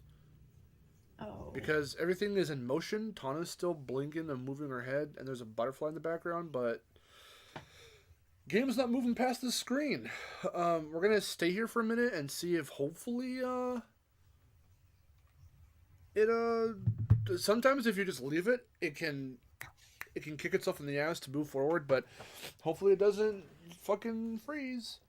You clipped it? Oh, clipped what? My moment or Aaron's thing from Game Grumps? Your moment. Oh, my moment, thank God. Yeah, I don't know how that happened.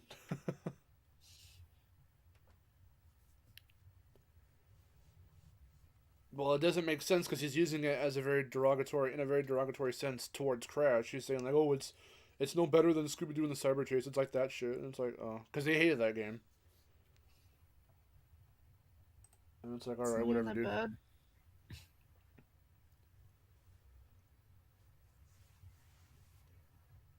That's like comparing like Spyro to like Croc or Rascal or some shit. It just makes no sense why you'd even compare the two. It's no.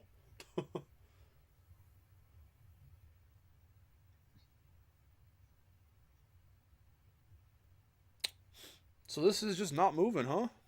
We're just... Whoa. Oh, it's doing this glitch. I actually remember this glitch. Yeah, I can't do anything. I can do that. This happened during my playthrough from way back in the day. Yeah, we might have to reset. How far back does that take me? I do not know. We'll find out right now. Aaron just seems to hate any game he's bad at once. I hate games that I'm bad at. Makes sense. How does Tana stay in that pose for so long? Because she never gets tired. I'm not sure if you guys are aware, but these are all just pixels, and... She's imaginary! This is just code in a video game. Code in a program. They aren't real. Your waifu isn't real! She's just lines! Or she's tries! That's it! The illusion's been broken! We're in the Matrix. The moon landing was faked. Obama did 9/11, and Tana isn't real. Complete silence. I don't even know how to respond to that. That's the wrong thing. Hold on. Fuck! God damn it!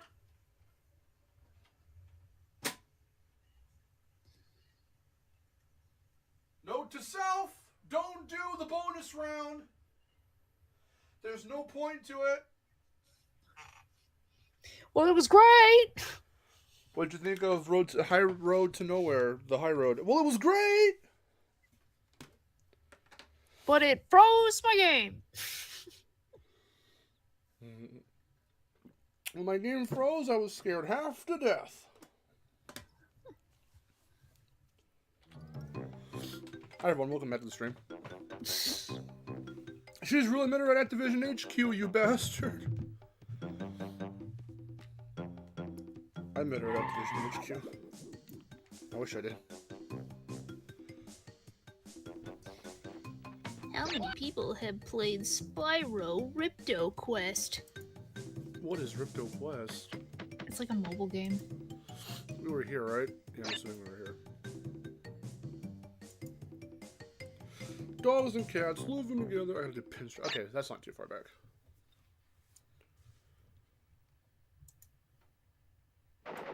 Crash, crash. That's what we said every time the servers went down. While we were playing Rumble at Activision, we would say crash, crash. You fuck.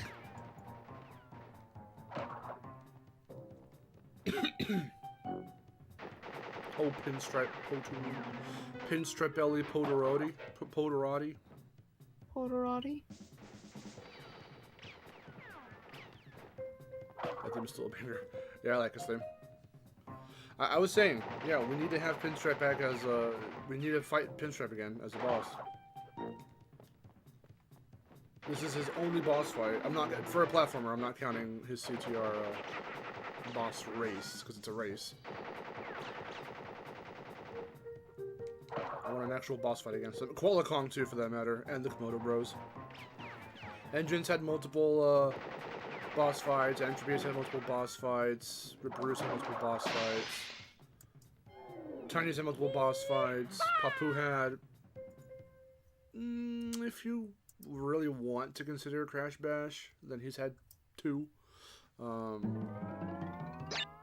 Yeah, let's see Koala Kong get another boss fight, or fucking the Komodo Bros or something. Oh shit, that means we don't have our 99 lives anymore. That's actually pretty bad. Why'd the game have to crash? God damn it!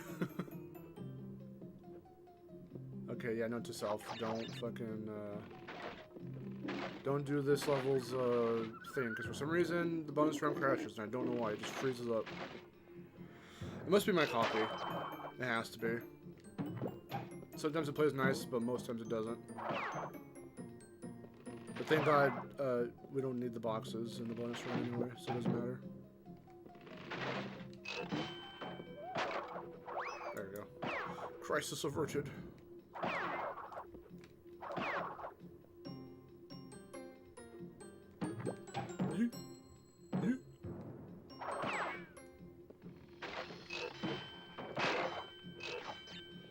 It's a lot of... Okay. God damn it. I need to stop being reckless. I'll say that's a lot of cha-chings that just happened in succession. A-ching, a-ching, a-ching, a-ching. And then one... So fell. Yeah, the entire Crash 1 soundtrack's amazing. That's to come. I hate that they fucked it up so bad and insane. Except with Rio. Okay. Well, okay, yeah. Some songs were okay because I do like... I like Toxic Waste. That one was done really well. I remember specifically listening to Toxic Waste. A lot of the soundtrack, a lot of the songs came out before the game actually launched back in 2017. And I remember the night I had to go to bed for work and then come home and play Insane and stream it. Before I went to bed, I was trying really hard not to listen to any of the music, beyond what I had already heard. But then I was like, okay, fuck it. It's Toxic Waste. I need to hear how they did this. And I was like, oh shit, this slaps. Oh, God damn it. Please, game. I'm just asking for one good run of this fucking level. I'm getting too big for my britches. Look, Aaron, the high road's fucking me up. How do you feel about that?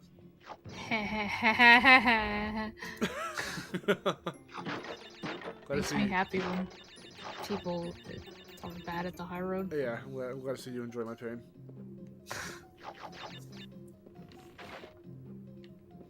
Makes me laugh when people suck at treetops too.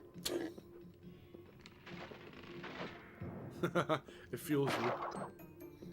That's your life source. Your life force. A life force.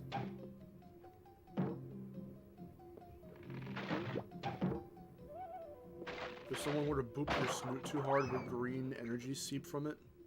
Yeah. And it's your life force. Pink energy. Pink energy.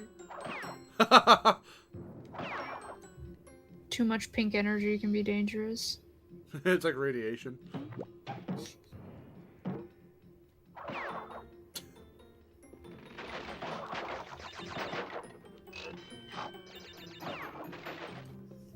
Too much pink energy. Ooh. Couldn't be hog. Oh, yeah, jeez. This is the hovering hog. What happened? So I fall off the edge. So I fall off the edge because it's doing the thing again where it's like it's making. I am refreshing it constantly, and it's like a minute behind. I don't know why. That's weird. Oh, god damn it. You know what? We're just gonna come back to this level. I have to come back to a few of them anyway, so I'm just gonna move onward and say fuck it. I don't want like a huge chunk of the stream to be just this level.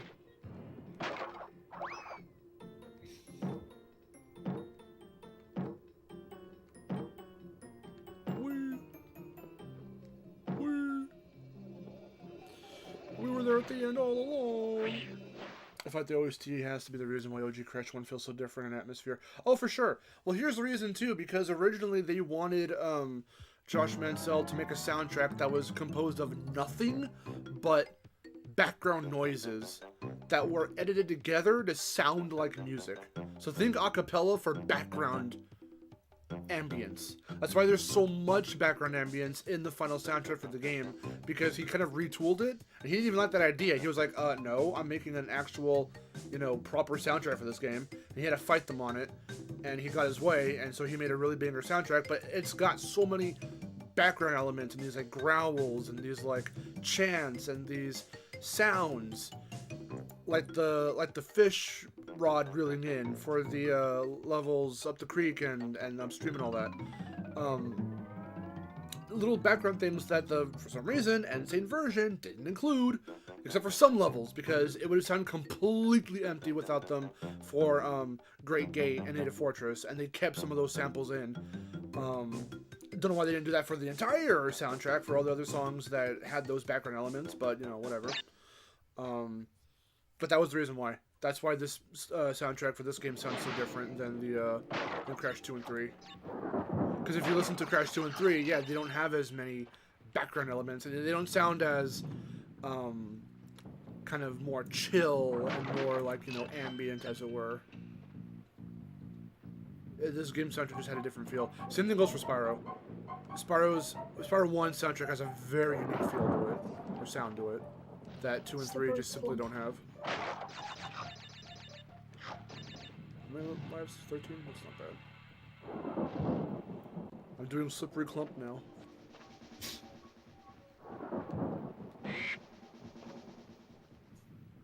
Slippery Clump. Yes, you're using show for. Oh, fuck. I think over here at the beginning, so I can afford to screw up right now. Once I hit that checkpoint crate, I cannot screw up. Which gem's here? Is it the red gem? Yeah. Okay, that unlocks Native Fortress. And what other level? Native Fortress and Road to Nowhere. I'm not sure if there's a third level that unlocks, but I think for most color gems, they unlock 2 level paths. But one of them or 2 of them unlock 3 paths, and I can't remember which gem. That's about the only thing, like I said before, that's about the only thing I don't have memorized, like, completely, like, that I can just recall off the top of my head. I can recall some, but not all. Of which color gems unlock which paths, and, like, where to get certain color gems. I remember some, but not all of them. So I'm a fake fan, is what I'm saying.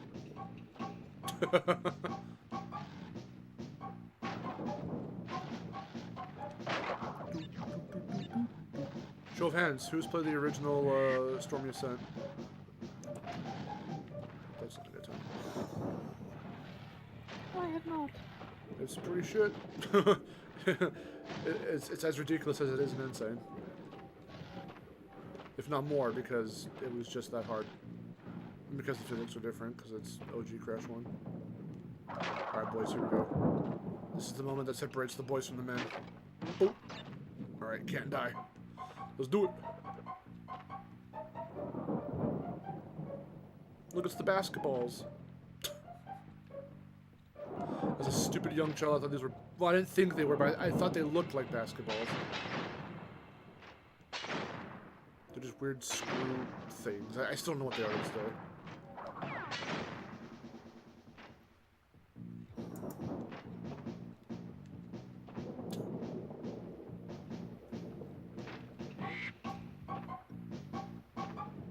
They're spheres that are vaguely orange shaded, and they've got lines, so they're basketballs.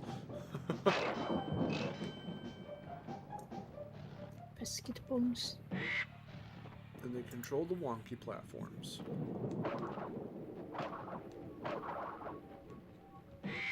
Okay, give me Aku Aku first.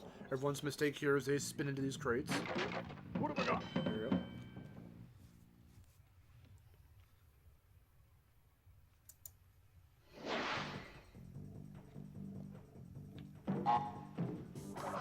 Look, that thing that's been around since the very first game that Crash 4 just assumed everyone knew.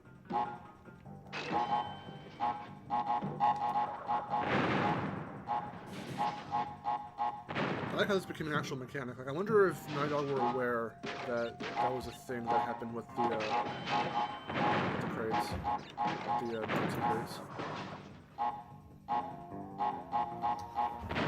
Why did they design these little puzzles? I don't think that was intended.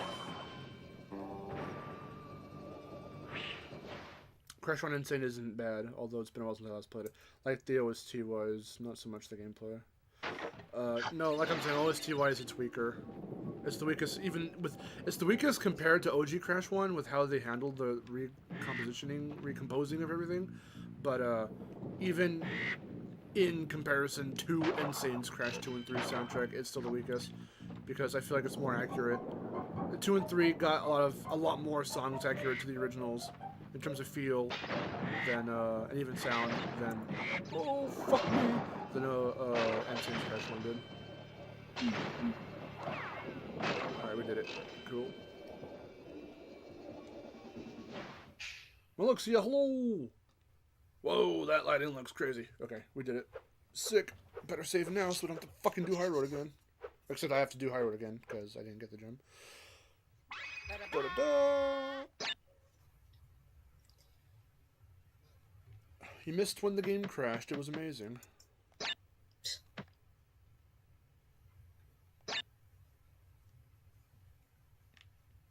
Oh yeah, I put it on slot 15, but it moved it to 14 because that was the next available slot, I guess.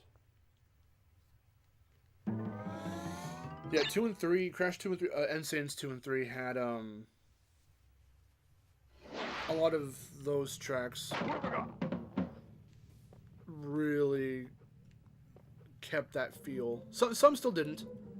Like Spaced Out and Piston It Away didn't really. It sounded a little weird compared to not as blippy and bloopy and like very tech-like as OG Crash 2, but you know, it did its job, I guess. But the freaking jetpack levels, that music in Insane, it's very much like the original. It's very faithfully recreated. Here's the doo-wop, everyone. This is where it happens. If you watched that clip, which I'm hoping you did, I know you didn't. With oh fuck me, bye.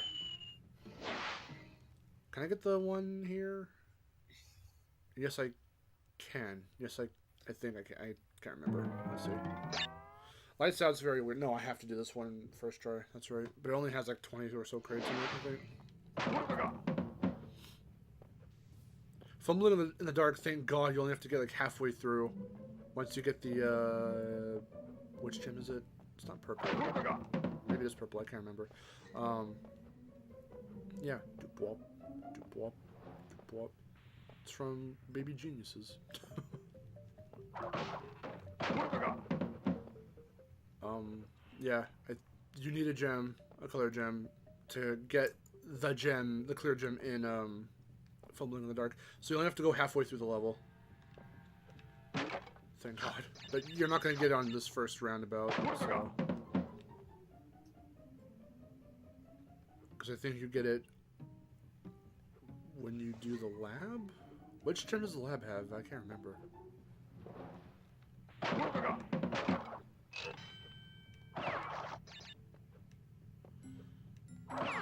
What have I got?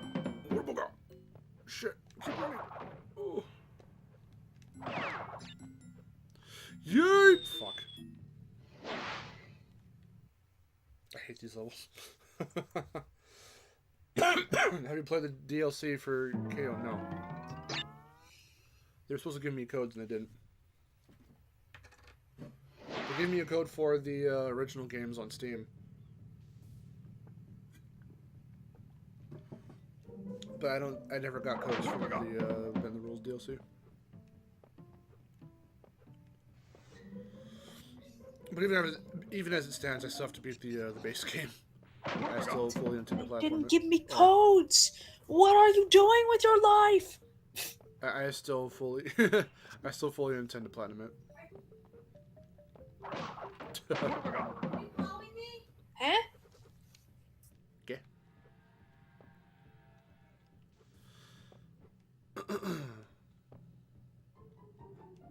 Watch today be the day they fucking emailed me. Yeah, I know. And it's like, bro, it's already out though, so who cares? Not who cares, but thanks. But the point was I was supposed to get them like way before the actual DLC drop. I wanted to do. It was right off the heels of the Rumble beta. I was still trying to return to my original, to the content that I was doing before Rumble the beta dropped, and that was a good solid week before the KO games actually came to Steam. But that's when they gave me the code, and I'm like, well, fuck. I mean, I can do it. Oh, it's the green gem. Do I not already have the green gem? What have I got? Oh shit. I guess it's a different type of gem. Okay, so this is the level. Never mind. Yeah, you only have to go halfway through. So I didn't have to reset this whole time. Okay, whatever. Well, we made it. Yeah, this is the level then that you have to only go halfway through. I probably missed like, 3 boxes. Yeah, so they gave me the codes for the Steam, the KOs on Steam like a week before the actual games hit Steam, and I got them. I got the games. I was going to make a video on it. I was going to have myself playing a little bit of each of the 3 games, but I couldn't get my PS4 controller working in time. I can't get over how the poster for the Gran Turismo movie is from gamer to racer. I didn't even see the trailer, so I don't know. I saw that weird little like 20-second teaser for Twisted Metal. I don't have Peacock though, so I can't watch it. I don't really care too much anyway. It's fine. I'll watch clips on YouTube like everyone else.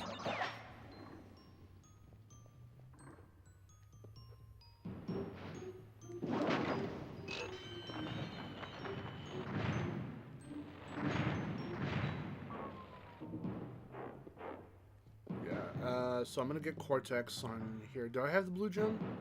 Yes, because I went through Toxic Waste. So I'm gonna get the Cortex stuff and the gem here, but then I'm gonna go directly back to fucking Fumbling in the Dark, and I'm gonna try and I'm gonna try and get through that as fast as possible, because that's the level that's gonna really kill me. I have almost 30 lives.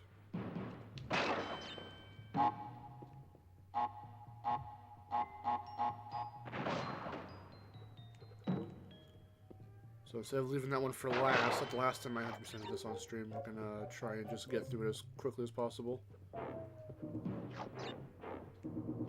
Oh, okay, well, never mind. We have to do the whole thing over. Cool.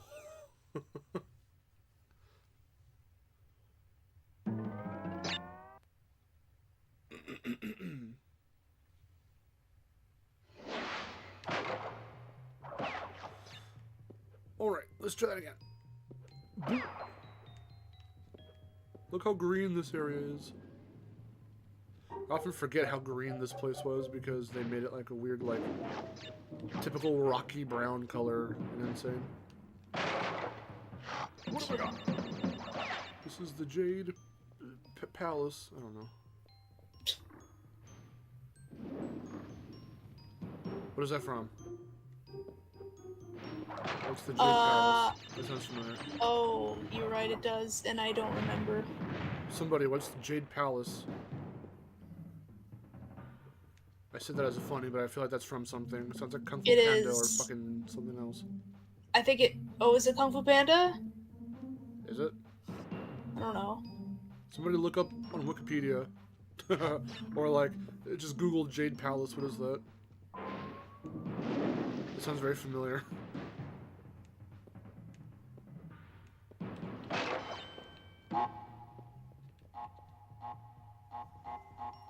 The Emperor's asshole? Oh, you fuck. You stupid asshole. I didn't even see him come down and then he... Oh, Jesus. What's this quality? You know this quality, Abdul. You've been here before. It's on the PS2. I was contemplating getting the PS3 copy running, but I just didn't have the time and I was like, fuck it, whatever. It's easier to set up my PS2.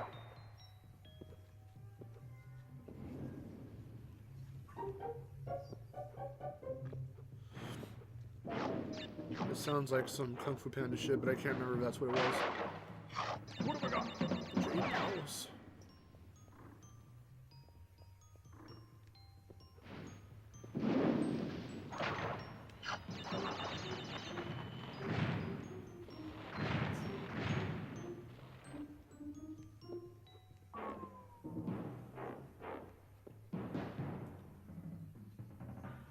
There's a restaurant from what I can tell. But it's in something. I know it's in a movie or a show.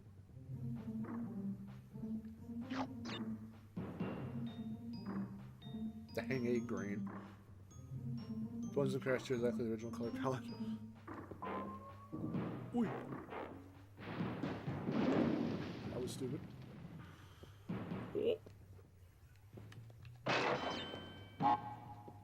Let's wait here this time.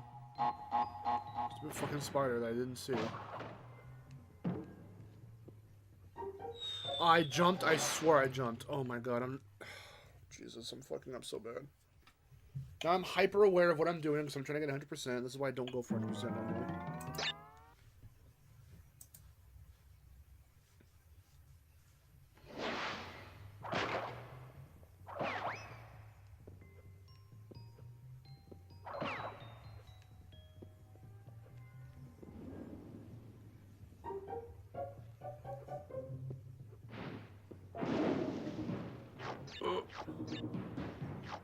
Give me more lives. Thank you. What have we got? The reason why I have 26, also Abdul's, I would have had 99 already, but, which I did, but then I did the, high road bonus round and the game crashed, or it soft locked, and I'm like, alright, this copy's old.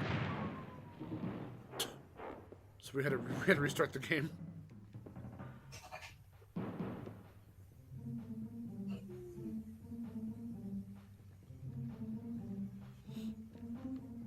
I just want everyone to know that I don't suck at this game. I don't suck. Look, I'm good. I mean, it doesn't help that I'm talking and play at the same time, because usually when I play this, I don't talk. Oh boy. Oh, bless you. Thank you. Come down, spitter. Little Spoderman.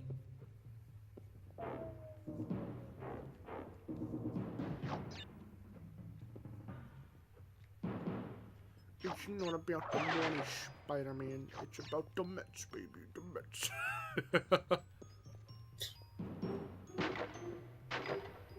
Aha, cheeky little crate. What have I got?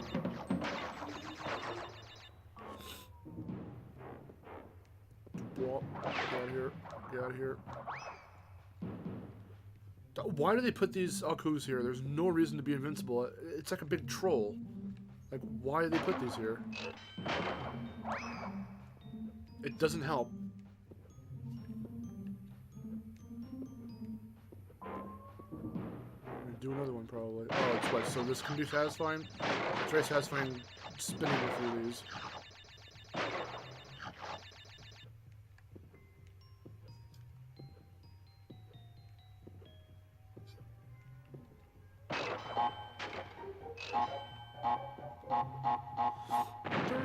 Lives. Wait.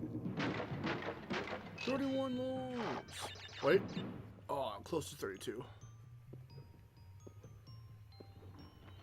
I'm not missing anything, am I? I'm not even gonna attempt to go back. I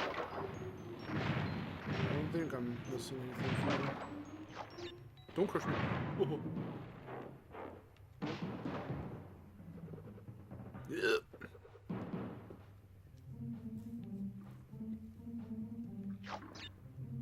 Oh, we're so close to 32.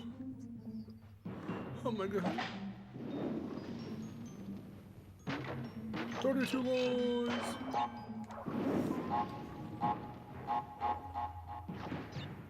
I'll be right back. Okay.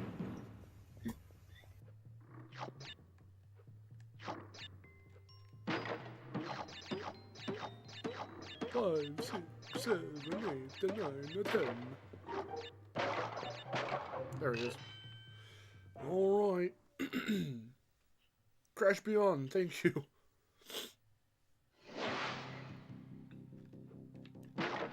Don't be stupid now, only one shot at this.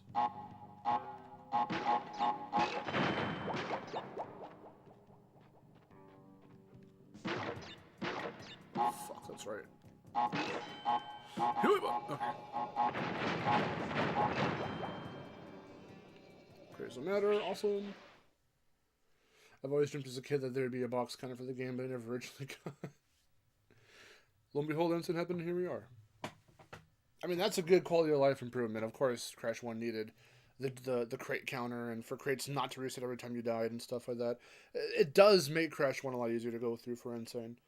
And I was just telling the chat earlier, like an hour ago, I played through Insane Crash 1 not too long ago. It was like maybe a week, about a week or so ago. I was playing just for fun. I was bored.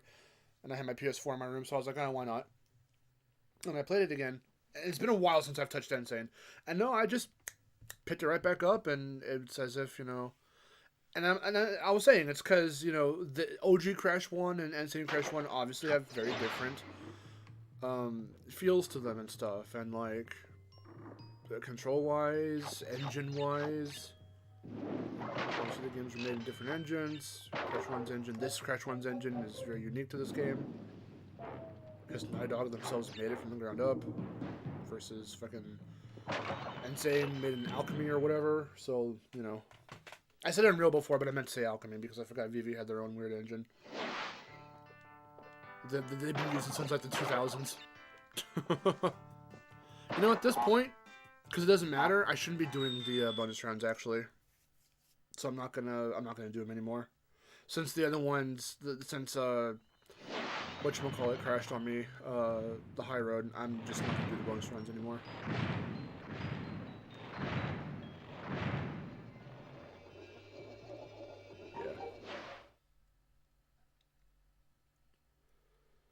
Yeah. Jetboard Jetty bonus. Do-do-do-do-do-do-do.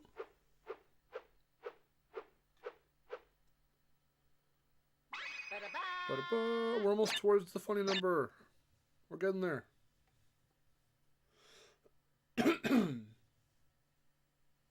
Sense of Vista, pre-climb. No, for me it's Fumbling in the Dark, which we're going to do right now, actually, because I just unlocked it by getting the key, and this is going to be hell.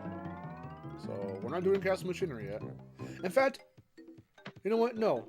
we are going to do Chaos Machinery, because I have the green gem already, so we're going to get those extra lives. Since I had to restart the game, I don't have 99, I've got 34, so we should have like almost 60 at this point. It's going to be like 50 something, if not like 61 or some shit. What did I say? 61. Bam, let's go. I can do math. Yeah, 25. I keep holding X as if this is insane and I can just spam through this and I can't. Oh, 24, my bad. I was one off.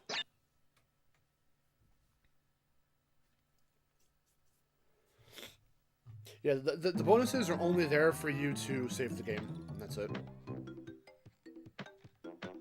But because of our purposes right now, and because I know the game so well, I don't really need to use the bonus runs anymore. And because of how the other one crashed on me, so... Alright, fuck the solo. Let's do it.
Oh, that was bad. Damn it.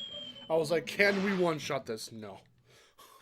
That would have been awesome. I was getting way too big for my britches there. Huh. Hello. Oh.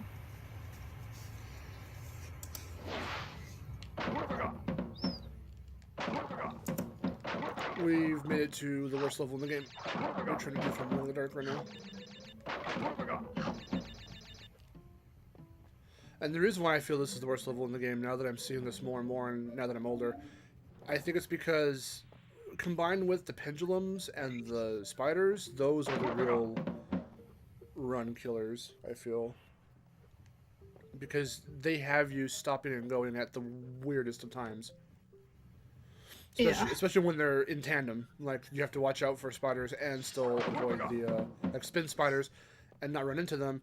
Also because they make your eyes dart everywhere because you're constantly going up and down with your eyesight, your line of sight, because you have to look at the platforms you're jumping on, see which ones are coming at you, which ones are going to fall, and you have to make sure that you're balancing spinning spiders and stopping to avoid pendulums.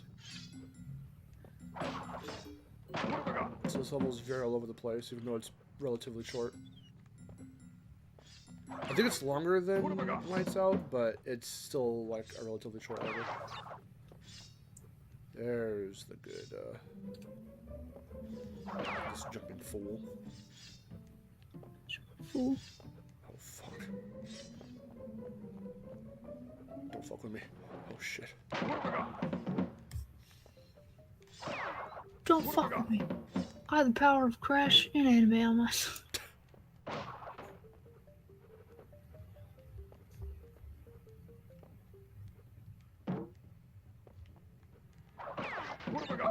Oh, don't you fucking dare. Really? Alright, we're gonna go for it. Oh, fuck off. It was a green platform. I saw it barely. Oh, crap. Gotta do it again.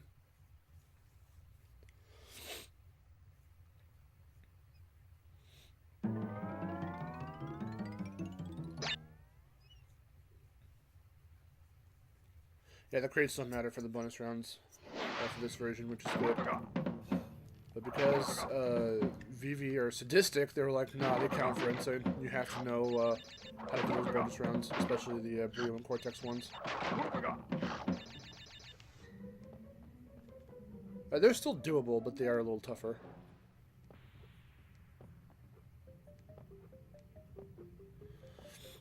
Yeah, at this point I'm just gonna be silent because I want to try and... Okay, well, fuck me. I want to try and see if I can get this.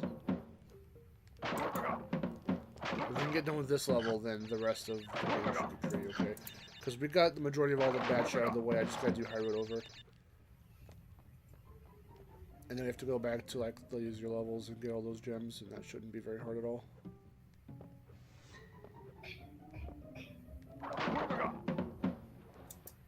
This one's the killer, though. I can lose a lot of lives to this one.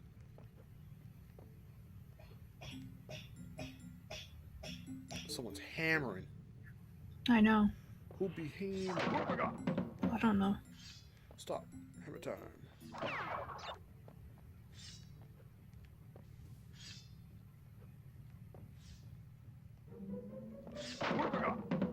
If you'd like to read chat every so often, that would be really helpful. So I was looking at something. Okay.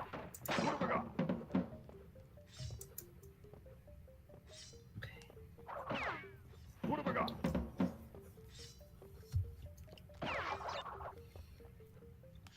Fuck you! I made it and then I fell.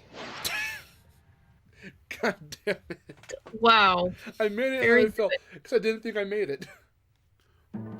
That could have been an epic save if I didn't fuck up.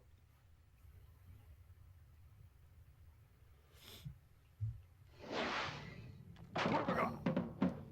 What have I got? What have I got? What have I got? Extra life. Good. What have I got? I'm not looking forward to this level as I go through my OG Crash 1 run. Yes, I know. Yeah, definitely use this as a, no pun intended, as a crash course on what to expect with this one. Crash course on how not to do this. You...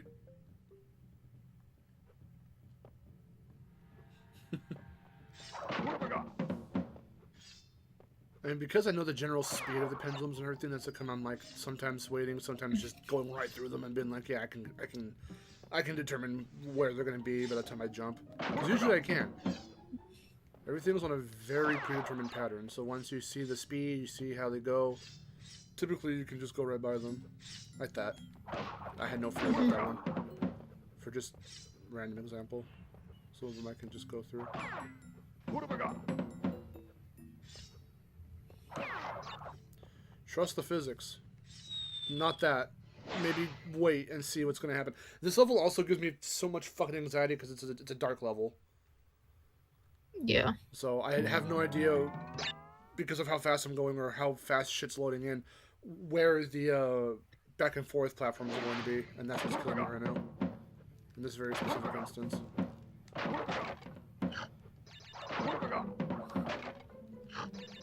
This is like the pendulum or something stupid, like the fucking spiders. That right there almost killed me. That was funny. If anyone caught that. I bonked my head on the wall and I almost fucking ate shit like immediately. Come on, you platform. Come on over here. The way these levels look in the prototype is amazing. The lighting is so broken. I love how you can like actively see how they're trying to figure out how they're going to get these levels to look really good. And get the gimmick across and everything. And so the levels in their prototype state looked so busted.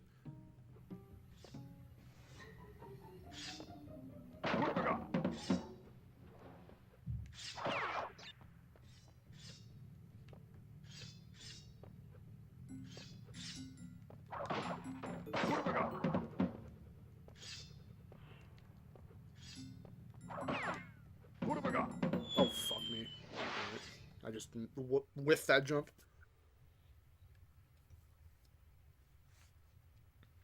We're gonna get it. Somebody keep a death count. At this, it's probably been like 5 or 6 times already.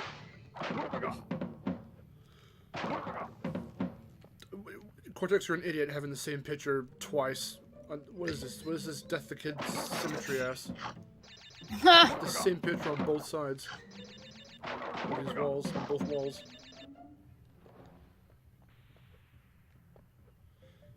Yeah, this level's such a troll. It's just like High Road, where it's like, oh, by the way, did you know crates are behind you before you start the level? Like, if you didn't, fuck you. That was dumb. You'll never know. Yeah. So where the fuck am I missing like 7 crates from? 8 crates. 8 crates. Crate.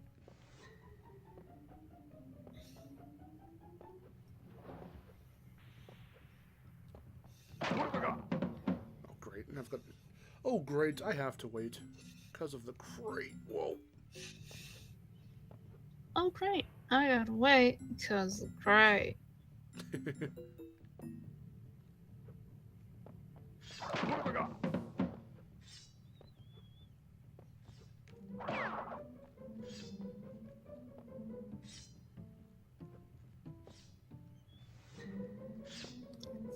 So I found out that reduced fat Cheez-Its taste different from regular Cheez-Its. Really? What do they taste like? Yeah. I don't know. They just taste different, and I can taste the difference. Can you note the difference at all? No. Like describe it? Oh. No. They just taste differently from normal Cheez-Its.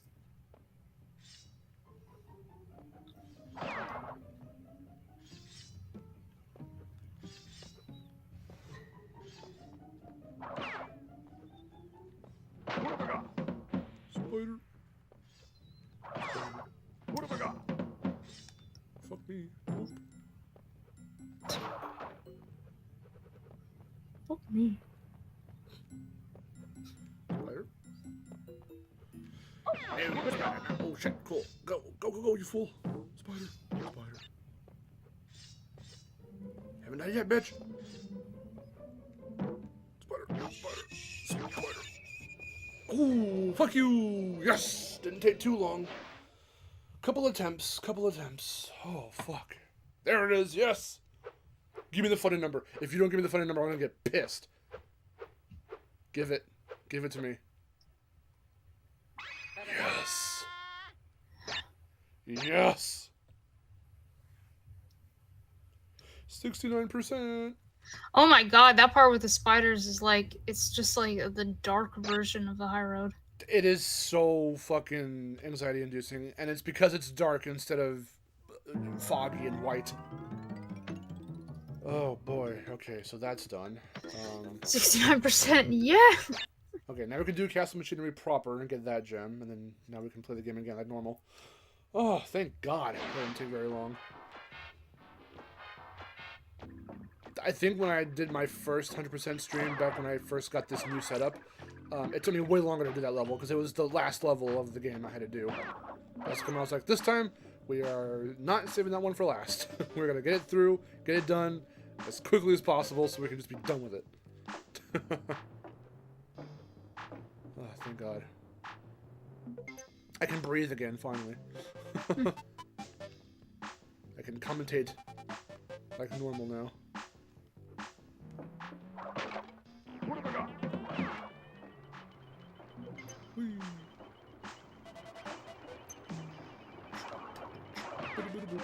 I almost touched that red pipe. That was cool.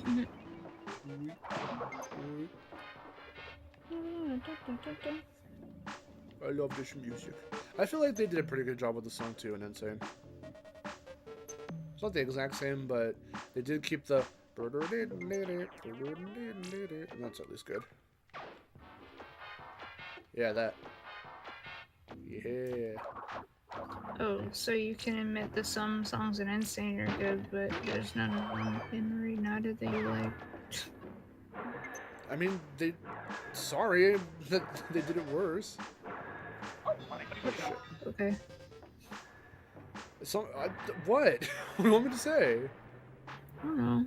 I don't really have a favorite from the one I thought that they did okay on, and it's really just okay. It's not even like, oh yeah, that's very faithful. Was okay, the camera didn't follow me. I thought I clipped through something. I was like, not again. It's Toasty, I guess. Toasty sounded pretty okay.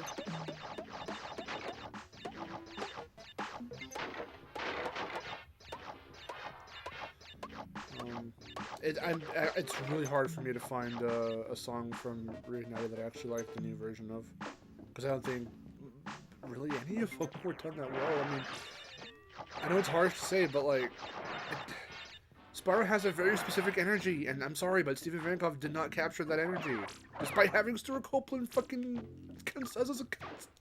as a consultant. I don't know what happened. He did such a good job with the reignited freaking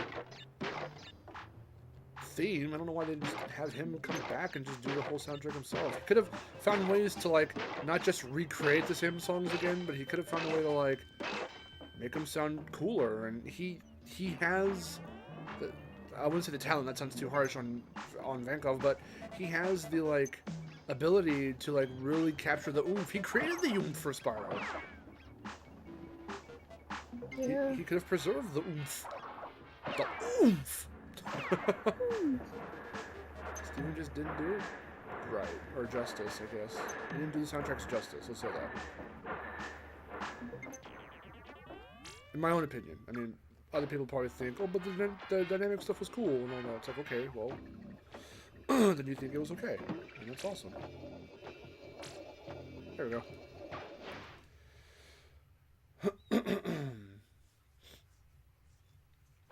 I don't know, they just sound too quiet. They sound too ambient. It has the opposite problem that Crash 1's Insane soundtrack has, where Crash 1 Insane Crash 1, goes way too cartoony and silly and boisterous and loud and over the top. Even Chris... I know, but you can even find things that you like about it.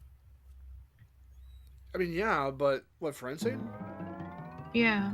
I mean, be that as it may, again, it's still pretty hard to find some. Toxic Waste was just one off the top of my head. But you're trying harder to find things that you like. No, I'm not. That's just you are. I told you from the get-go. Before Insane even came out proper, I listened to Toxic Waste and thought it was pretty okay. Blobs. The blobs killed me. That's a first. Somehow the blobs got me. I hear blob.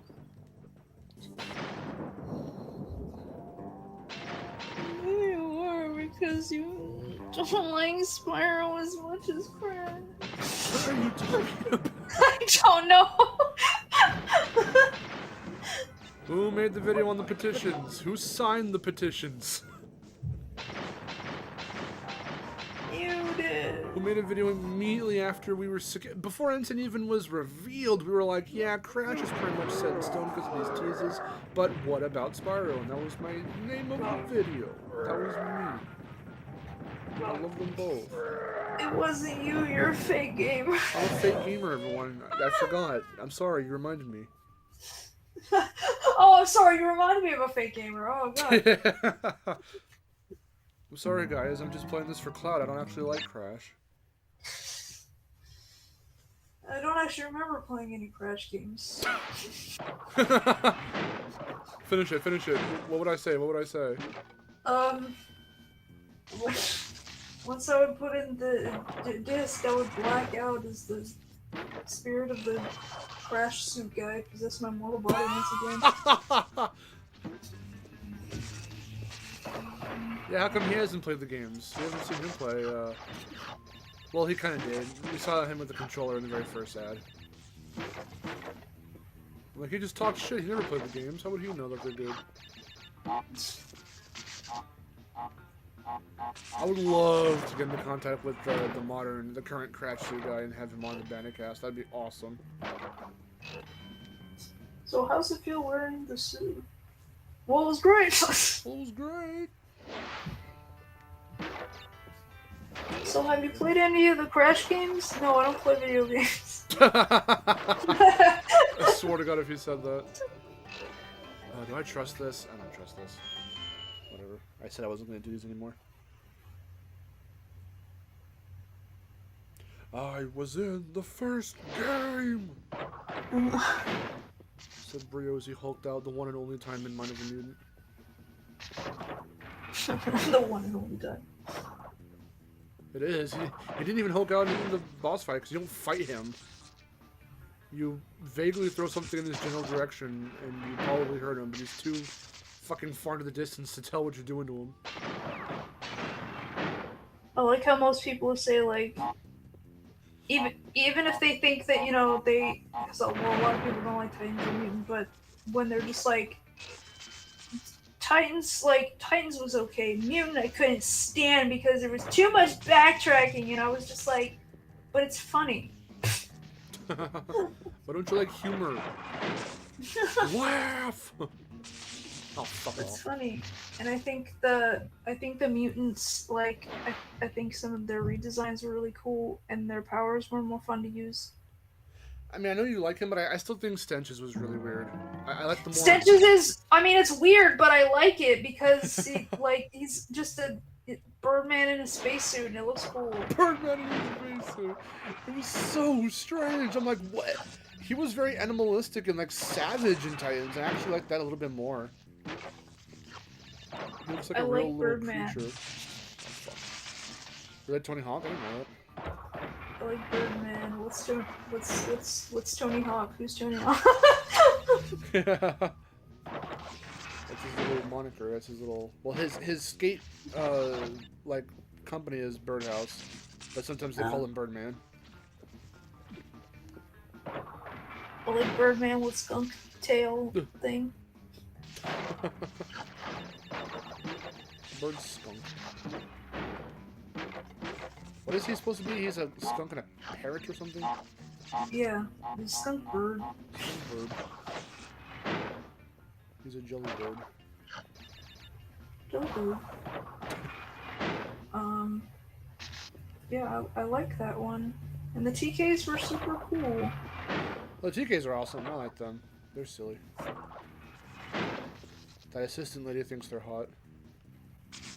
That was funny. I disagree. I think fucking is hot. The only thing I don't really like is Engine's not really in the game. He's there for like the first bit and then he's done.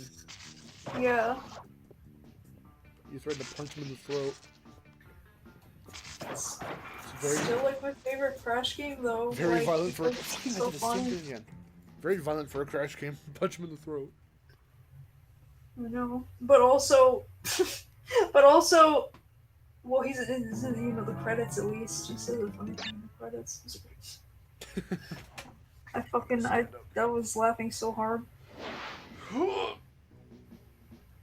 Oh god. Stretch time. Oh, stretch time for Mark. Okay.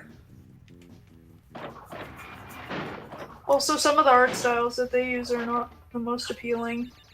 Which one's your least favorite? I don't know. Let's see. I don't particularly like the trippy one that they used when Engine first appears. I kind of like it. I don't like that one. Let's see. Okay, which one do I not?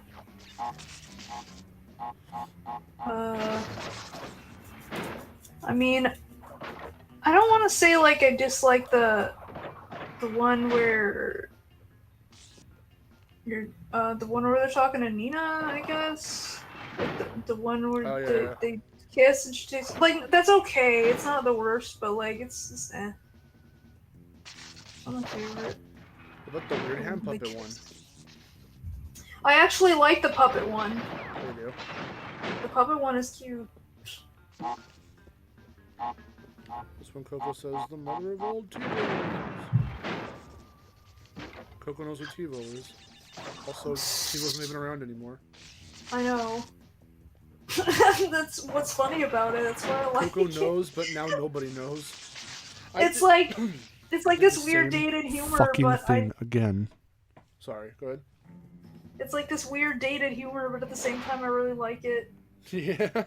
Because it's not like, because like some people are like, ooh, that's dated and cringe, but it's like, I don't know. There's something about that kind of cringe dated humor and like humor from nowadays that is like way more cringe in my opinion. It was That because would it become was more dated. it was 30, 40 something execs like trying to figure out internet culture because it was a blooming thing at the time and it was up and coming. Right.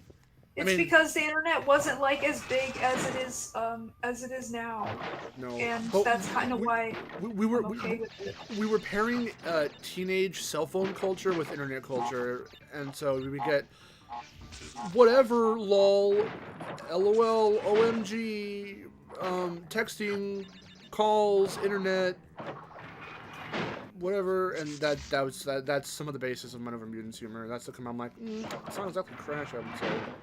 Yeah, But there's something. some of it's funny. Yeah, there's something about like early internet humor that I find like Kind a of lot. cringe, but kind of funny. Yeah, like that I find a lot more charming compared to like modern internet humor. Yeah. Well, because modern internet humor is just based off of randomness, and it's not Because it even- just modern internet humor just reminds me of Twitter, and I don't want to think of that when I'm playing video games. That's true.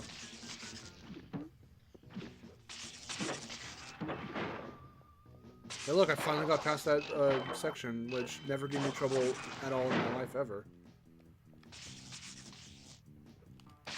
That being said, it's Cool. not like I. That being said, it's not like I haven't done some cringe things in my past. Trust me, I look at the early days of the internet. I mean, I probably should I'm gonna talk about that in a video soon. But Oh, bro, sorry. I'm so sorry. That's a hard disagree. Did you say Maurice or Roger? Oh no. Oh, even more so. No, Roger does not sound like Brandon O'Brien's engine at all, or Brio at all. They have never even attempted to replicate Brandon O'Brien's Brio at all. He oh used to have- no, he used to have an no, accent. no one has ever sounded like Brendan No. or Brio. I really Roger's like trying to his do Maurice Brio. Lamar. She was trying to do Pinky or Brain. I mean, sorry. Yeah. Orson Yeah. Welles. That's all he's doing. Yeah, that was a really unique take for Brio, and I honestly really like it. It's one of my favorites. Yeah, I want to. I wish someone had I wish they had gone with that, honestly. But it's Oh. just like the way it is now. It's just like that's how it is, and I'm completely okay with it. It was weird at first because Maurice LaMarche just turned Brio into one of his characters that he tends to voice, which at first Yeah. was a little weird, but I'm used to it now because it does fit. He made it work. Like a Man Over Mutant, it was really odd, but because of how comedic it is and how Animaniacs-esque, and Pinky the Brain-esque the writing is, you could say. So this is where it's kind of a double-edged sword with Radical era Crash's humor, because they did still take very much inspiration from Looney Tunes, sort of. I would say by Radical, it was less Looney Tunes and more Animaniacs, like I was just saying. Yeah. Because this era of Crash, Naughty Dog, is more Looney Tunes with the physical slapstick side of it and the cartoony deaths and silly, look at that character get hurt in a very silly way. It's so funny. Because these games weren't very dialogue heavy. Hardly so. But as the games got more dialogue heavy, especially in the Radical era, where they're at their most dialogue heavy, at their dialogue heaviest, it became a lot more like Animaniacs inspired, with those references and weird cutaways and stuff, and yeah, it was really, and it felt foreign for Crash at the time because Crash never did that before. So Radical was the first to kind of change the humor up into that. As cartoony as Crash was getting, especially with Twin Sanity's humor, it was still very different. So the time Radical got a hold of it and did their own take on the humor, they took the humor into a very different direction.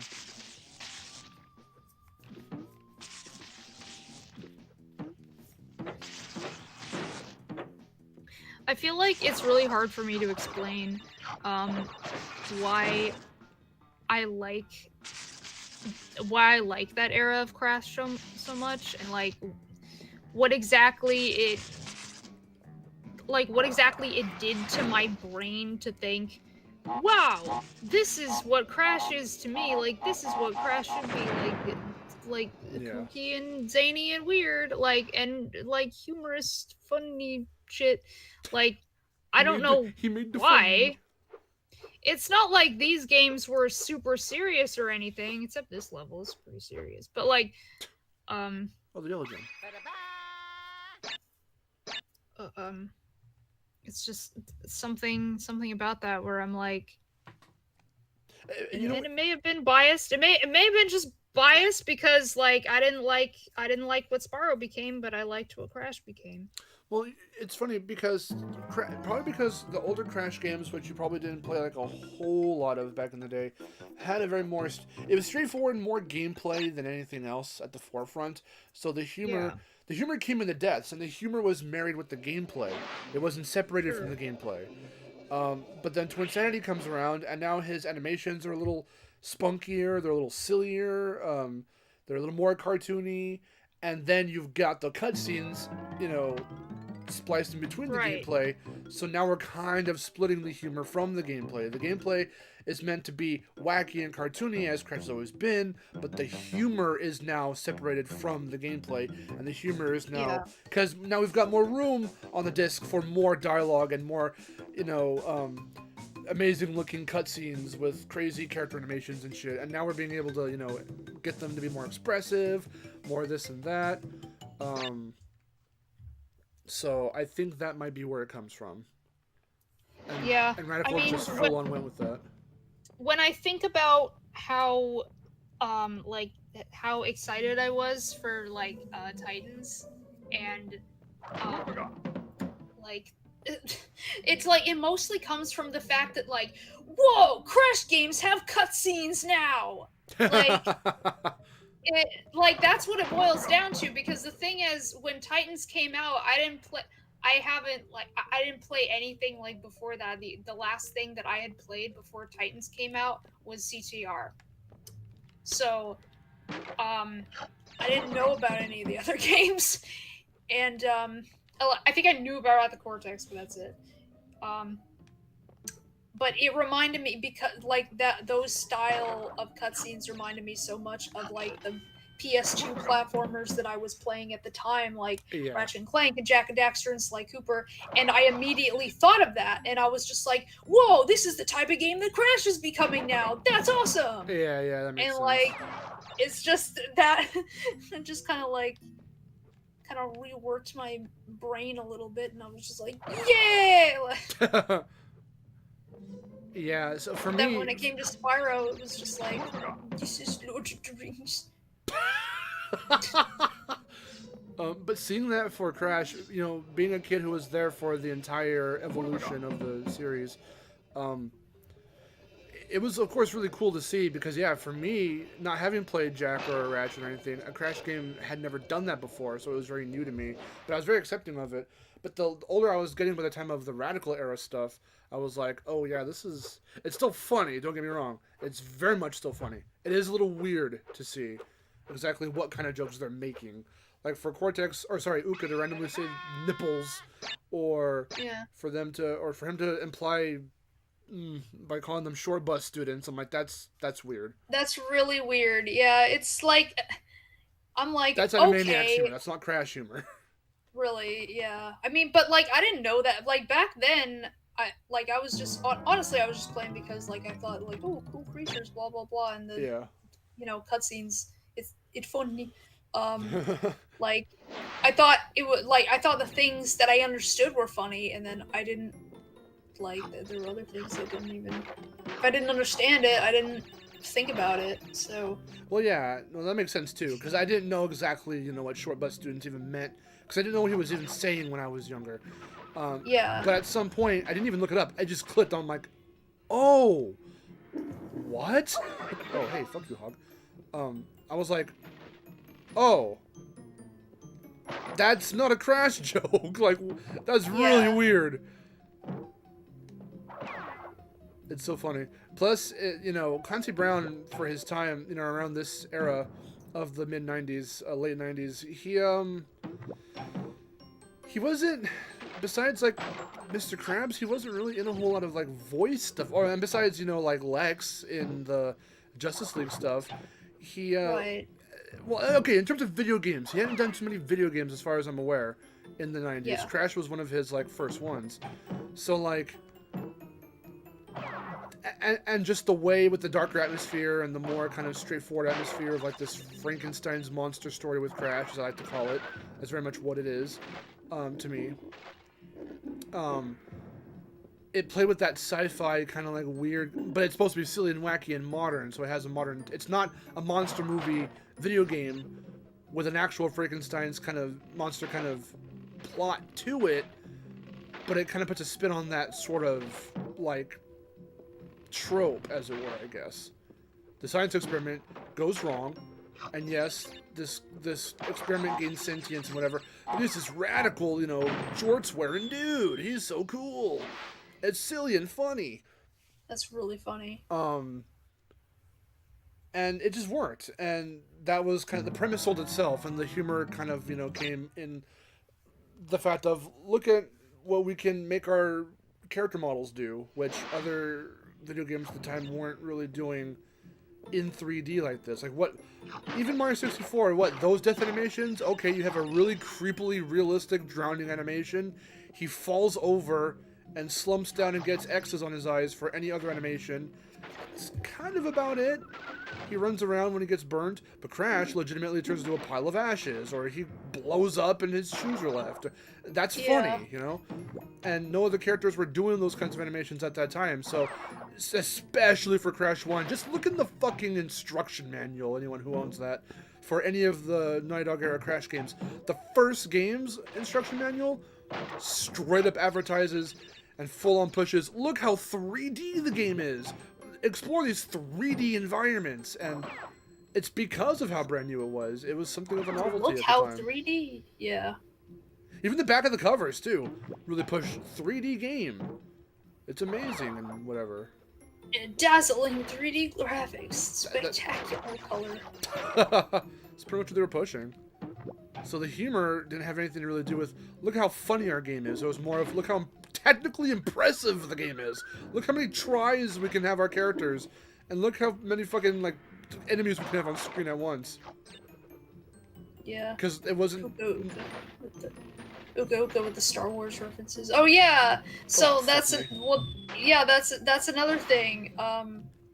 When it comes to Star Wars references in anything, I will like that thing. If you make a Star Wars reference, I will like that thing.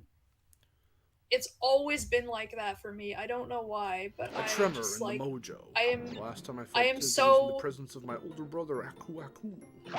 I am so attached to Star Wars references, and I always have been. I don't know why. How about Star Wars parodies? Have you watched Spaceballs? Of course, yeah, that one's funny. I haven't seen it yet, actually. I've only seen, like, clips and stuff. We should watch that together then at some point. Yeah, I haven't seen it in a long time. My mom fished out her DVD so I could watch it, but I still haven't taken the time to do it yet. Yeah, she loves that movie too.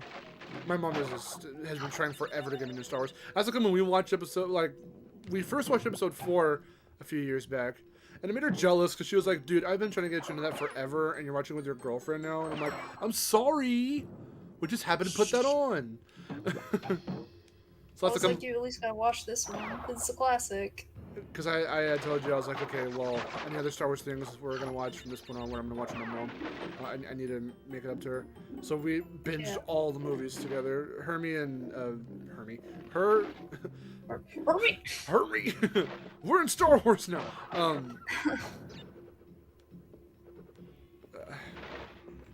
Vic, my mom, and I don't know how else to fucking say that. Yeah. Yeah, all binged the movies together. Don't do the thing again, holy fuck.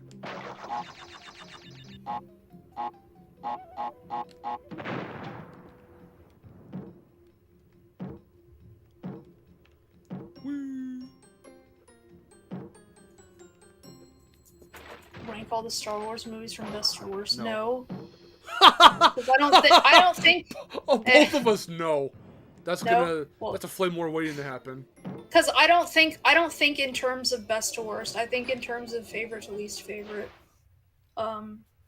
and I believe I've ranked at least the ones that I've seen from favorite to least favorite. I don't remember the order. But I do remember.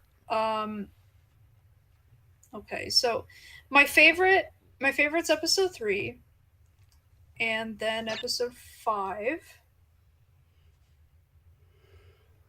and yeah, I can't even remember my top 3. It's probably like, I don't know. It's either like episode 4 or Rogue One, because I really like both of them.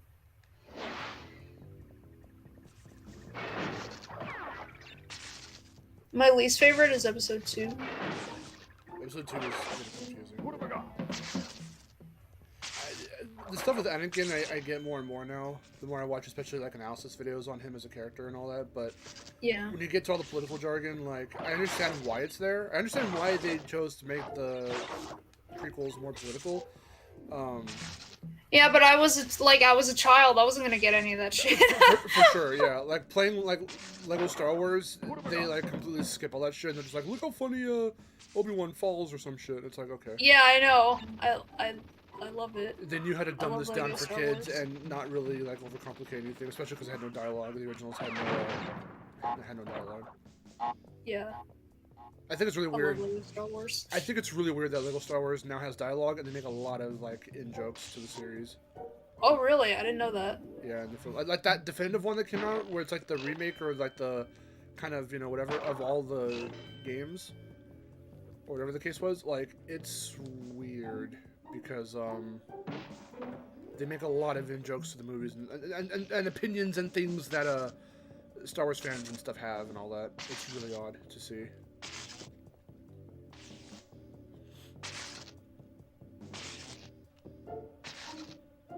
I can't remember off the top of my head, but I remember seeing that and I was like, oh, this is weird.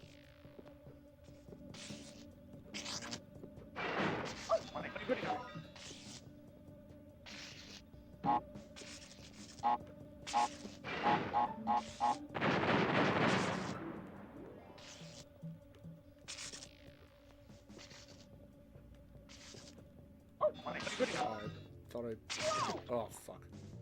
Damn it. Thought I jumped over it, but whatever. I don't remember anything. Well, after watching a lot of, again, Anakin analysis videos, like, I understand now, like, what they were trying to do. Anakin analysis. Yeah. And whatever. Yeah. I understand what they were trying to do with him. I don't know if it was just part of like the acting or the general casting or what, but I mean, a lot of people. I mean, there are a lot of Hayden Christensen fans for Anakin, and especially when they had that one like Star Wars anniversary thing where he showed up. A lot of people were just like cheering and everything. And it's awesome to see. It's glad that even though a lot of people can get really snarky with their critiques of him and stuff, that they still love him. Oh, that's cool. And they still utilize him in a couple things here and there for like nostalgia's sake. Because we're finally in this weird era where like the prequels rather, are starting to get a lot more acknowledged, especially with like the Obi-Wan show and everything. Yeah. So it's really interesting now how they're kind of like introspectively like going back in and trying to like play catch up with like, okay, well, this series is going to focus on this aspect that happens in between like episodes 2 and 3 or 3 and 4, and it's really interesting.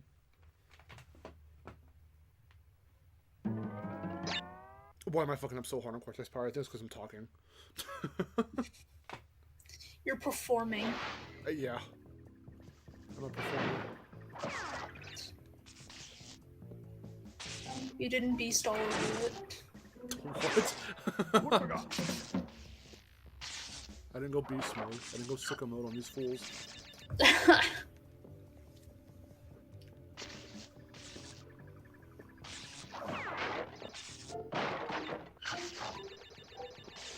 don't have the skills to pay the bills. I don't have the tools for the job.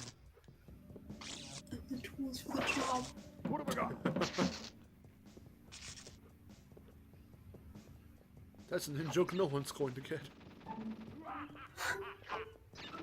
It's okay. It was funny. I can't wait for us to have more moments when we play Rumble together. Where we can be Oh yeah, it's silly. gonna be real fun. That's what we're doing this for. It's the road to Rumble, everyone. Get hyped. We're gonna be playing all the silly games. Even though we're talking a lot about Radical Error Crash, we're going to get there eventually. Yeah. Give it like a month, and we'll get there. Alright, so you're gonna play every single game. I'm playing all the mainline games. Okay. I know it's weird playing the mainline games to hype up spin-off, but like, it would be just way too... I don't want to make all my streams crash themed. I still want to try and... What have I got? Oh, fuck. I still want to try and get to 2 again eventually. We still need to finish up Portal 2. Like, I still want to do all that in between all the crash stuff. That's how come I delegated crash to Saturdays. What's up, Dave? I thought it was the Rumble to Road. Yeah, we're rumbling the road. When we get to June 20th, I'm not going to play Rumble. I'm actually going to go outside and, like, break apart the concrete outside my house. Break it. It's going to be fun. I'll take a jackhammer to it. So what's the point of getting Stop. What's happening? Oh, fuck. That was weird. what's the point of getting the checkpoint if you have to start over the level anyway? Yeah. Welcome to Crash 1. I'm getting the crate because it still counts towards being a crate, so I need to get it, but it does. But why do you get it first? I noticed that you get it first. Because otherwise I'd have to backtrack to it, and I don't want to do that because I'm okay. going against the camera at a very weird angle, and I don't want to do that. Trust me, I'm about to end the level right now. I got everything. Okay, because I was like, yeah, I don't feel like there's any point. Hey, remember I said I got That- everything? I lied, actually. I'm missing 3, apparently. Fuck me. Fuck my life. Fuck everything. I want to die. Somewhere I didn't get 3 boxes, and I don't know where that was.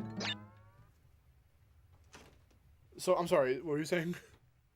I was just wondering what's the point of that crate if you have to restart the level. Well, because if I die, then everything resets, so... I know. So I'm wondering what the point of the crate is. What's the point of having a checkpoint crate No, I don't know. if anytime you die, you Oh. have to restart anyway? I'm fucking retarded. Like- It's because there's these down here. I never got these. There's these, right?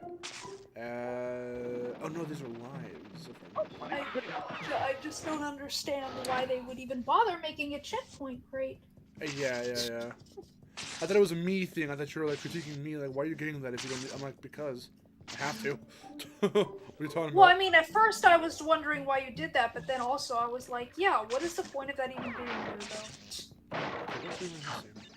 And then you're just like, welcome to Crash 1, and I'm just like, that doesn't make me like it. What have I got?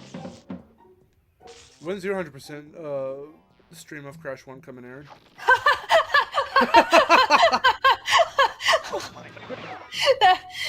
You act like I'll ever play the original one. It doesn't have to be the original. It could be Insane. When are you gonna 100% Insane, Aaron? You act like I'm gonna 100% that game. I love you. Yeah, what, the day when I 100% a Crash game, yeah, that'll be the day.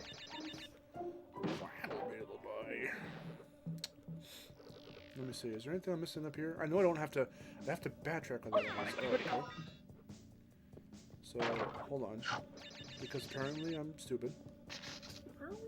Apparently, is there anything here I'm missing? Oh, probably actually. You know what? Whoa. Oh, this is this way. Yeah, never mind. That life helps though.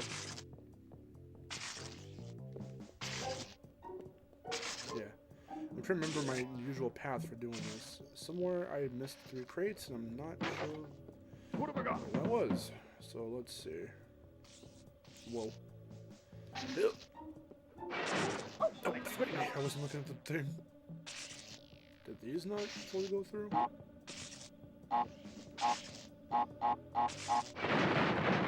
wait. No, they did. Okay. So,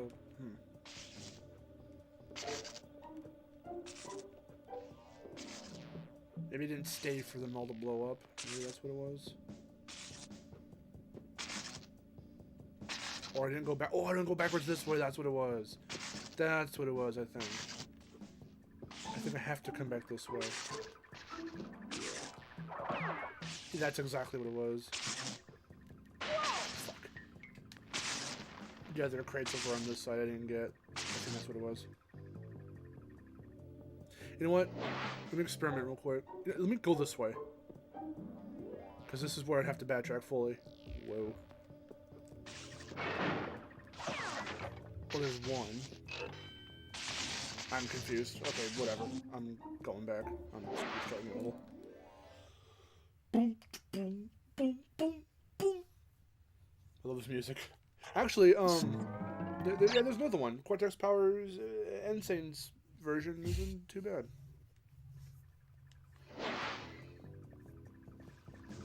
What I don't appreciate is when they try to wackify and sillyify the fucking foreboding songs like Generator Room and frickin' Slippery Climb, Temple Ruins.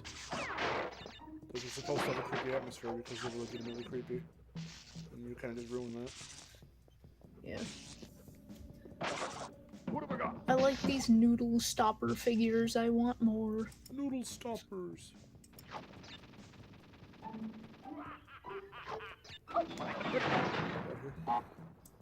Chat, I got an anime girl figure for the first time since I was like a teenager. Yay!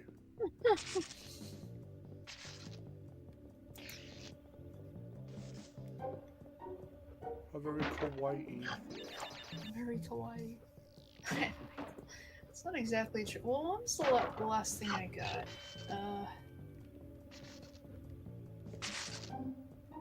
It's definitely not the last, like... I mean, it's a bunch of anime figures that I have, but, like... Anime girl specifically... What have I got? I got some... Oh, fuck. Oh, that was weird. I got some, Sailor Mini Moon shit. Sailor Mini Moon, what is that? Mini Moon, Rini. Sailor Moon is Sailor Moon's daughter from the future. Sorry, Sailor Chibi Moon. Oh god, I'm so sorry. You're picking this stuff as if I know what you're talking about. No, I'm just kidding. I'm just... Sailor Chibi Moon. Oh god, I'm so sorry, chat, and everyone who knows like the definitive version of Sailor Moon, the new dub where everything is correct instead of the deep dub that I grew up with all the names are changed. What? Okay. Sorry, I'll still call her Mini Moon and Rini. I'll call her that to the day I die. I don't care. I'm making stupid mistakes, chat. This is going wrong very quickly. I was supposed to get done with this level and fucking move on. Oh, Cortex Power. I wonder if there are any Sailor Moon noodle stoppers. There are.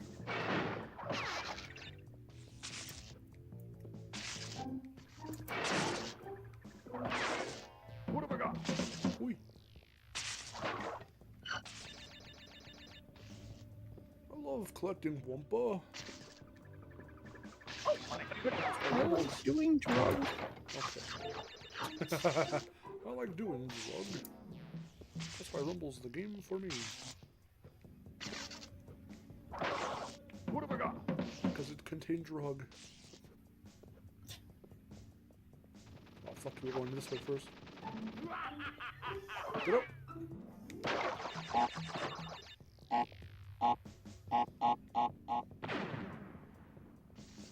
Whee!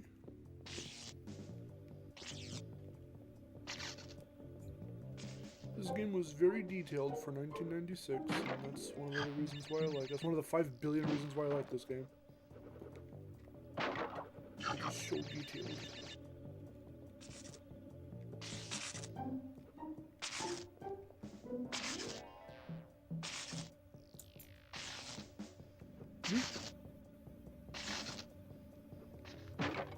What have I got?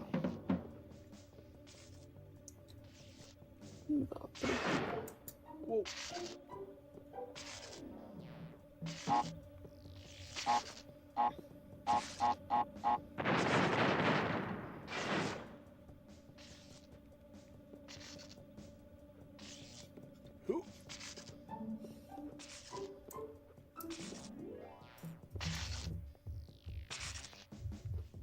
If there are any Death Note characters.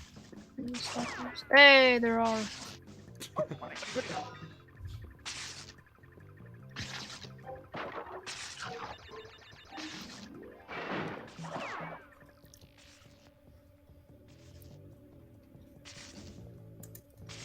Ah, yes, you have Elle sitting in a chair. Of course. And, Chibi Elle sitting in a chair. L falling on his face, my favorite. L pointing a gun at a light, yes. That happened once. Elle looking like a creepypasta. Ew. Looking like a creepypasta. Yeah. Rumble contains serotonin. There we go. It's just all these. It's just all chibi figures. There actually aren't. No, apparently there aren't any like regular noodle stoppers. Oh, that sucks. Da-da-da. We are 10% away from being done at long last. So, actually, it wasn't Fumbling in the Dark that gave me a lot of trouble. It's like every other level that I'm trying to go for right now. Jaws of Darkness was a little weird. High Road was a little weird. This level was a little weird. That should be all of Island 3 done, I think. Let me see. Yes, yes, yes, yes, yes, yes, yes, yes, yes. Yeah, Island 3 is done. It should only get easier from here. Nice. Let's do it.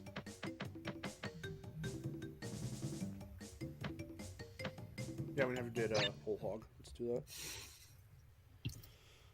Very interested in a Crash game similar to Elden Ring or Sonic Frontiers.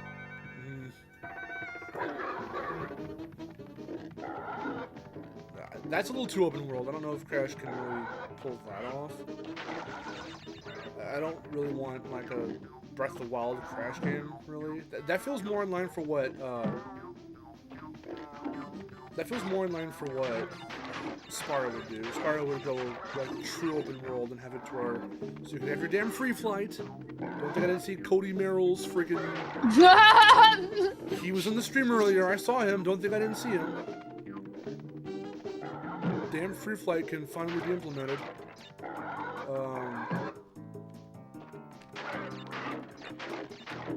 And then yeah, I feel like you could really explore more Spyro-ish things. If Spyro were more open world, I feel you could do a lot more with that. Not for Crash though. That doesn't really. Crash can do open world. That's not what I'm saying. Like, can do more open environments, but to go full on like that doesn't really seem like his territory. I don't want an entire giant interconnected world like Breath of the Wild, but it's Crash. I'd rather that be for Spyro. So you can utilize his flight, utilize other little things.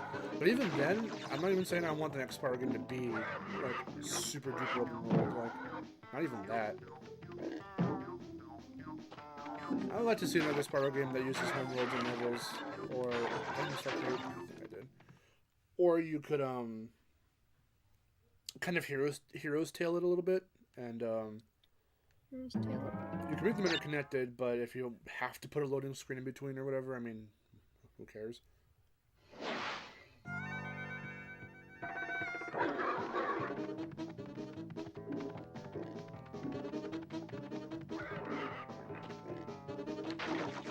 Alright, Whole Hog, come on. I swear to God, I hate this level.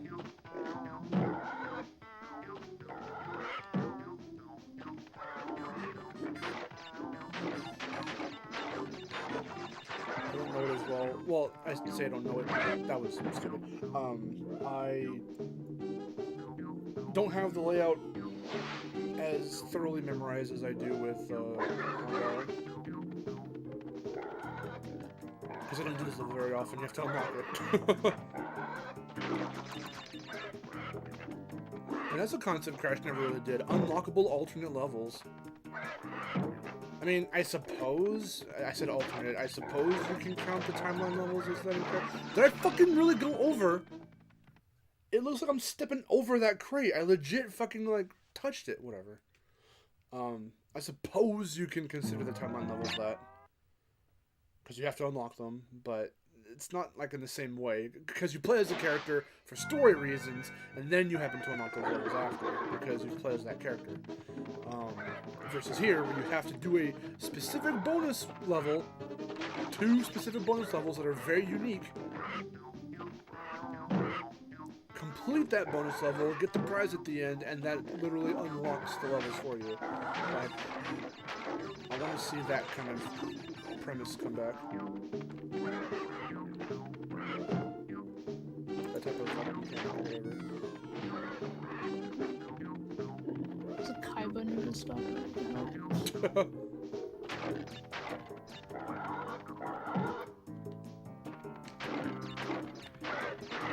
There we go. Yep. Alright. Yeah, we're getting somewhere. There we go. Short level. Not too many retries. Fine with linear crash. On the opposite end of the spectrum, I did mention this in my outdated True Crash 4 and True Spyro 4 video. I don't want all new Crash games going forward to be linear. I would rather they do try to throw some variety in there. Like, Dave and I were talking about, and others, you know, the other guys like Fez and them, were all talking about how Rumble seems like it really very much could be the test, since it is the Crash 4 physics and feel and everything, but with a movable camera and all that stuff. It feels like Rumble could be the test for like Crash 5 or whatever they're going to call it, to be a little more Twinsanity or Mind Over Mutant-esque, and be a little more open in that sense. And that would be cool to see, because that can unlock a lot more gameplay potential, especially with the Quantum Mask and with that very linear gameplay. But opening it up more the way games like Twinsanity did or Mind Over Mutant. It allows for more experimentation, which Crash really should do more of. Everyone hates when they do it though, so I don't know. I'm gonna tell y'all. Other than shut up, let them cook. Sit down and shut up. Let them cook. Sorry to use weird memes that are too overplayed, and overused, but yeah, just let them cook, man.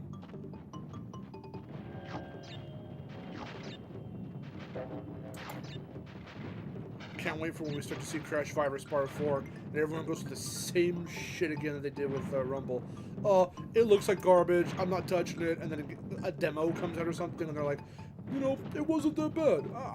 I'm proud of them. I always knew they could do it. No, you didn't. Fuck off. I always knew that. I always knew. See, I'm don't cancel me. I'm good. I always believed in you, Spyro. No, you didn't. No, you didn't. I would love if you said that. What are you talking about? You gotta believe, but you didn't. So fuck off.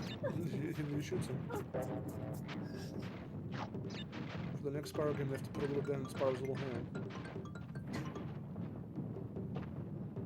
Stash the gun within his grippers. Sweetest, elitist, the magic meanest. Yeah. Oh, the lighting changed.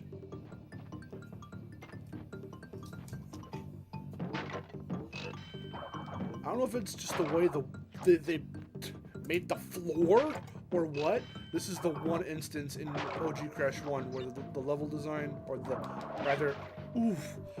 rather the depth perception is in fact a little weird. I can say.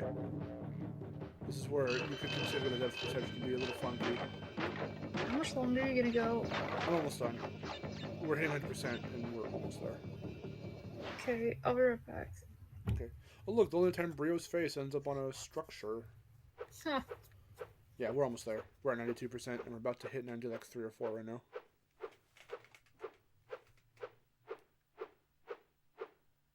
Do I have all the colored gems? I don't know if I do.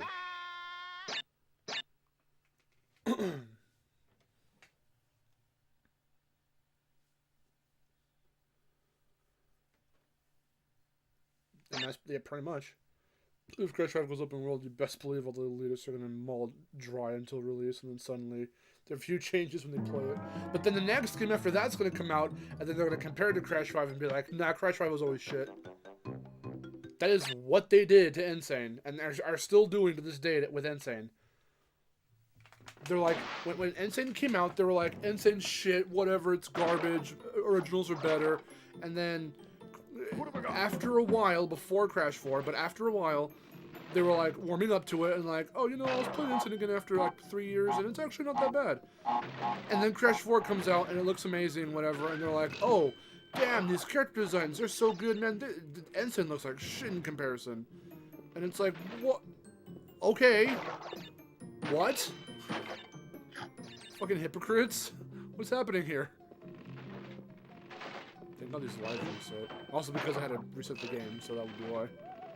So we're back up almost to 99. We're getting there. I almost whiffed that. Holy shit. Let's see. Where is the red gem? It's this way. There it is.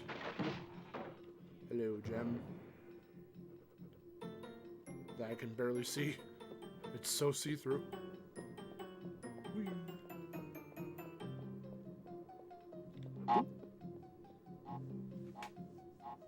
Critch looks good in every game. I mean, that's true. And because it's fun to poke fun at it or whatever, the only game you can even arguably say is whatever, you know, oh, he looks weird or whatever. Would, yeah, probably be Boom Bang. The character designs, some of the character designs are pretty weird in Boom Bang. What have I got?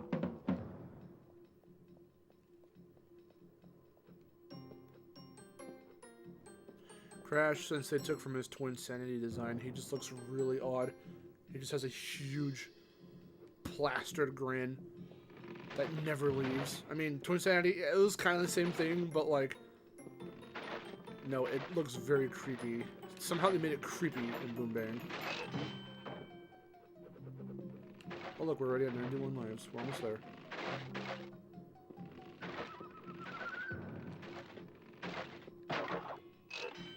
Well, we're really almost there. I forgot how generous these later levels are, even though I just played through them. Giving you so many lives. Yeet. And I already did this bonus round, so I don't have to skip it. There's nothing to skip. Hold on. Okay. Ooh. Okay, just don't whiff this part.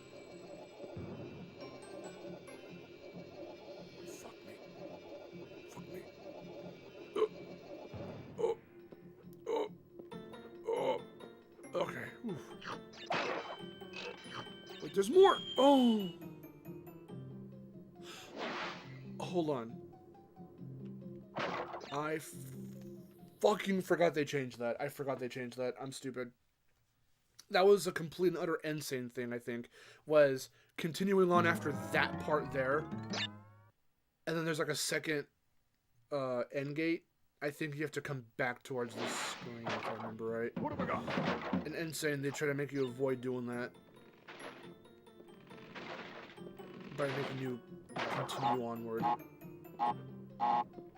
Because this level isn't that hard, it shouldn't take long to redo it. Plus, we get to get more lives.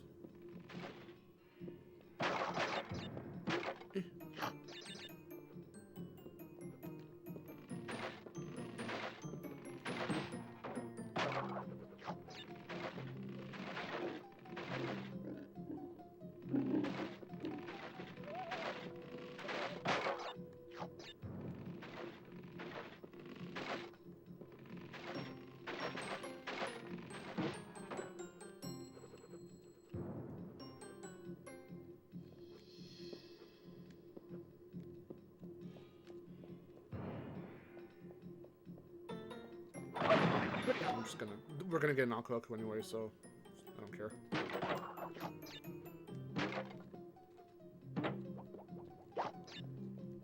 It's so hard, or easy rather, to whiff this entire section if you don't know what you're doing and this is your first time playing the game.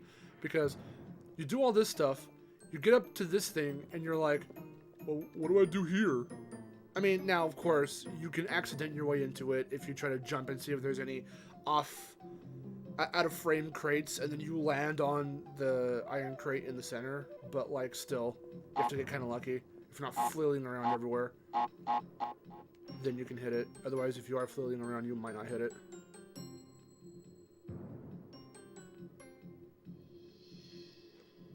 Foofy? What's happening?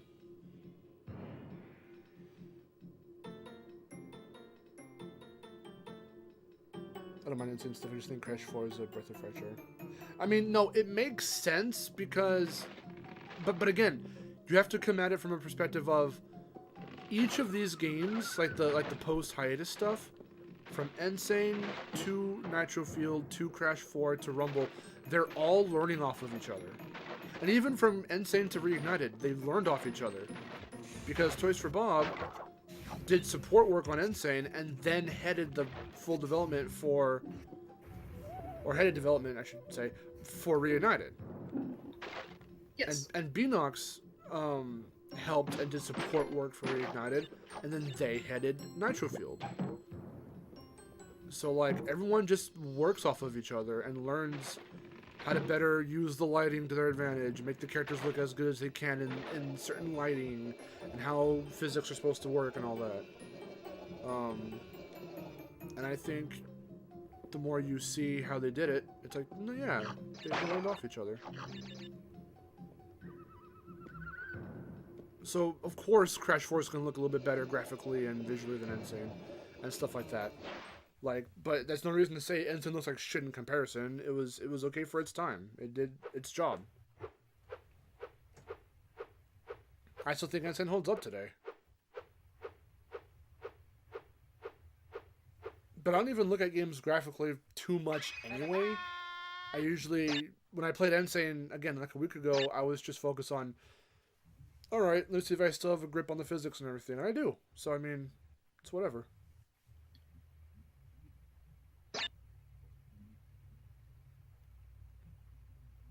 Have you ever read the manga series? No. No, I've seen scans of them. Yeah, same. I do want to own them. I want the Crash manga. But I can't really read it since it's in Japanese. I can't understand. I can read it, but I can't really understand a lot of it.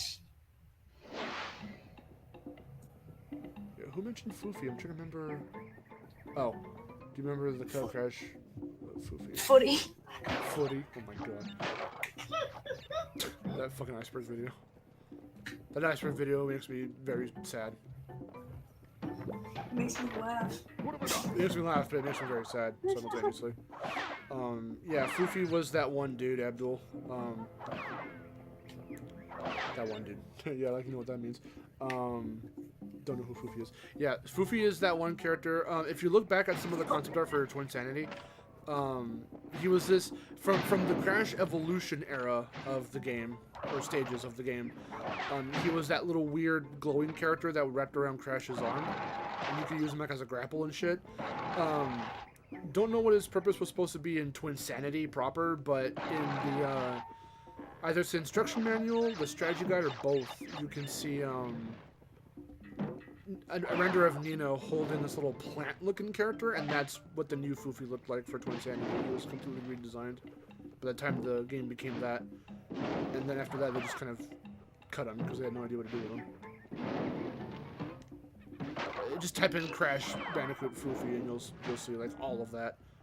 The glowing arm character, grapple character, and the little plant thing. He looks like a plant. I don't know what he's supposed to be.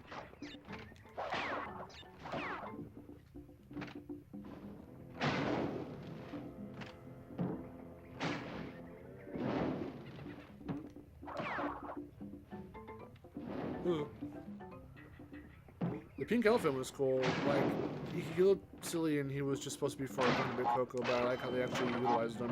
They revived him from the dead, from the card graveyard, and they Monster Reborn his ass, and he's on the run now.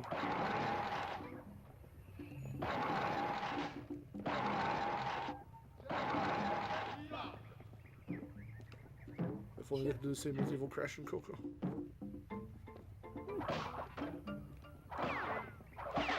I am so glad that I wasn't like, super duper cringe as a kid, because a part of me would have probably definitely made like some account somewhere on some website being like, justice for Evil Coco, bring her back.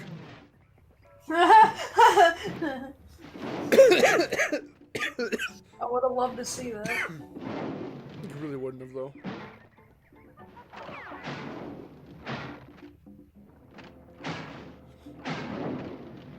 I need some water. Let me get to the secret area. It's coming up. Here we go.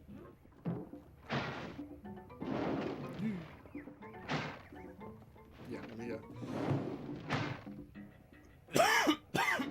oh god. I'm dying. It's happening. Live on stream.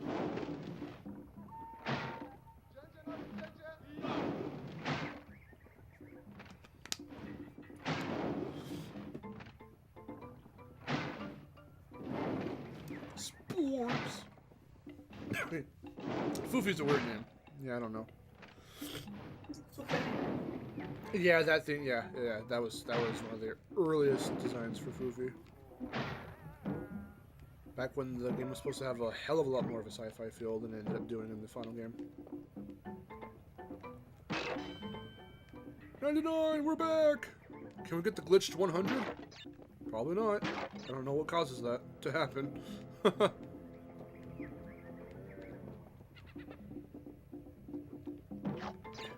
wanna... Come on. Finagle this. Okay, there we go. Hey. Cool.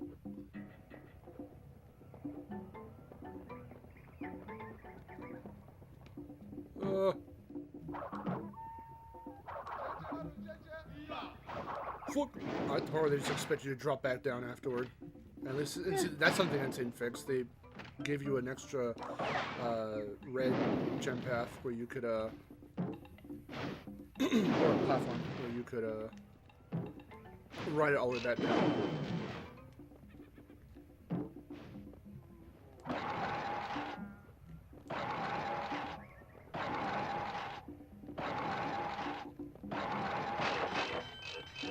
Should be everything, especially these squids here. One more life. Something at the top. Oh shit! Bye.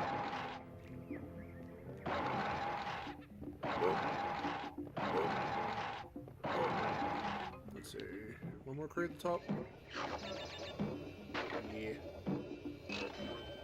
There you go. This game's what made me love purple skies. Yeah, the skyboxes for this game are really good.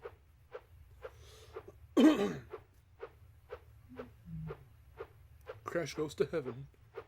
That's my favorite secret, when Crash goes to heaven. 5% left. Yeah, we got this. We're on Island 1. Nothing's hard here. We got this shit.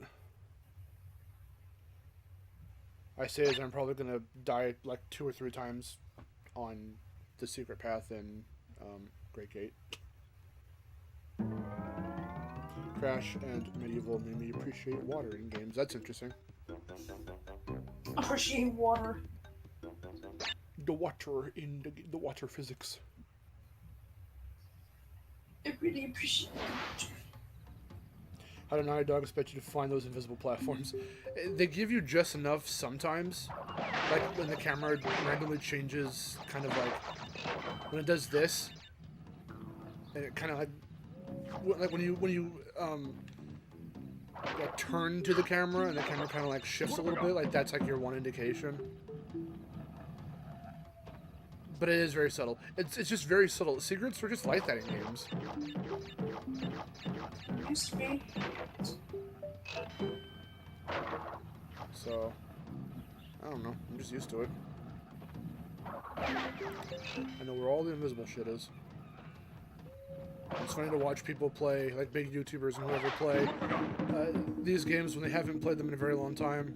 or ever even. It's their first blind run, and they see. I used to play it when I was a kid. Well, they see what they see what what we know as, oh, that's an invisible path there, but they don't know it, so they're like, I don't trust that shit, and they just completely ignore it. It's really funny. Oh, that made me hit it twice. That's weird. That's whatever. I was gonna go invincible again over here, and now I really want to. So go. It's so funny to me, like, was it not normal for people to get guidebooks like it was for me?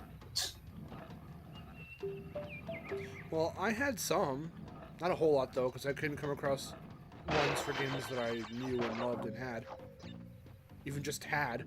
So it was hard for me to get a hold of like Crash ones and Spyro ones and all that. The ones I did find, I would get. Like I've got one for, I do have one for Twin Sanity. I have one for my Over Mutant. I don't think I have any Spyro ones. I have like a Tony Hawk one randomly. I think it's American Wasteland.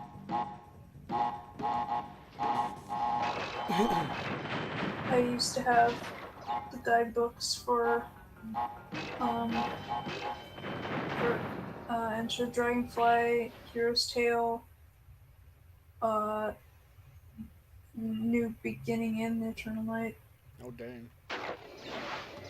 But those last two weren't really guidebooks. They were just like, they weren't made like guidebooks are normally made, like the big ones with like, that are kind of thin. Like sometimes they could be really thick, but like the bigger ones with the big pages that you flip through. Like no, these were like bricks. These were shaped like bricks, and like they were huge and thick, and I hated them.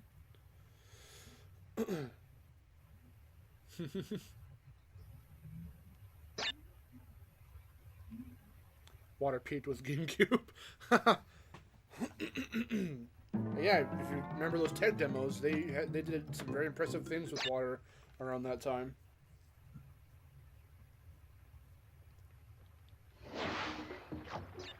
Since we're on upstream, you know what hashtag Crash hashtag we should get trending?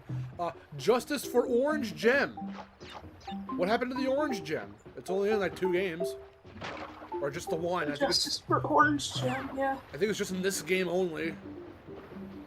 Yeah, because there are 6 color gems, and then 5 in later games. They completely like left out the orange gem. Yeah, bring back the orange gem. It's not red and it's not yellow. It's in the middle. See, here it is. Look. Justice for the orange gem. No.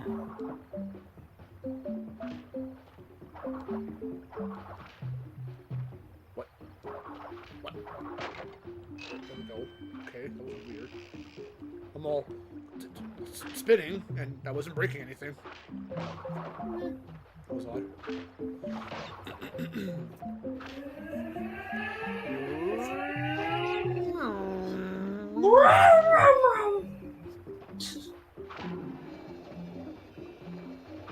Thanks a lot, person with car. You're really cool.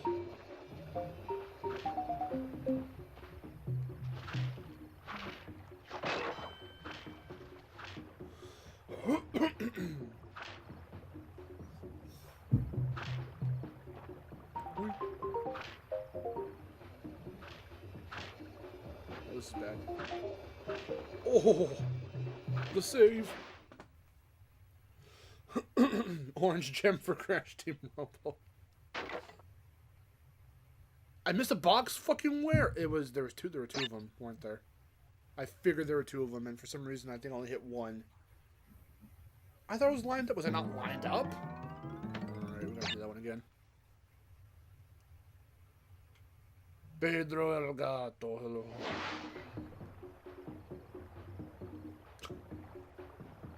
Or was it this fucking one? Did I miss the Aku Aku at the beginning? That could have been it. If that is what I missed in the last attempt, that's embarrassing.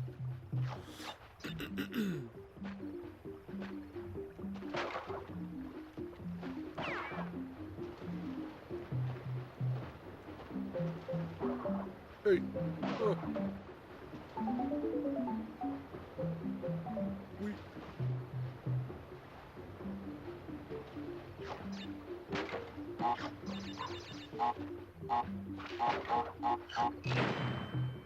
Help.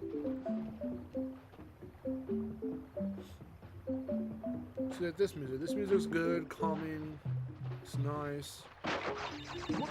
For some reason, Insane said, let's make it like in a 3/4 or some shit time signature, and let's make it sound really silly. And I'm like, that's a choice.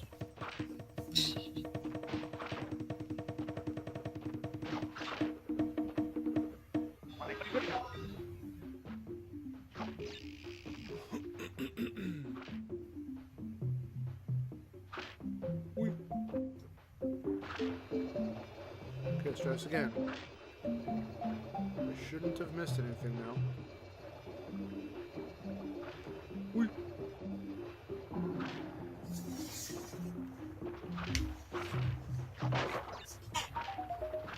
Gotta wait.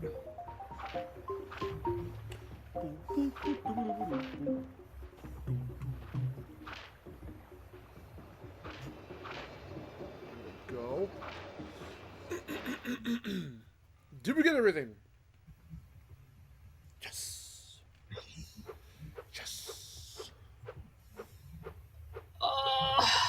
We're almost there. We're almost there, Aaron. Don't die on me now. Oh my god. We have like 2 more relics. I mean relics. Yeah, cool. Gems. To get. We have 2 more relics. Fuck that.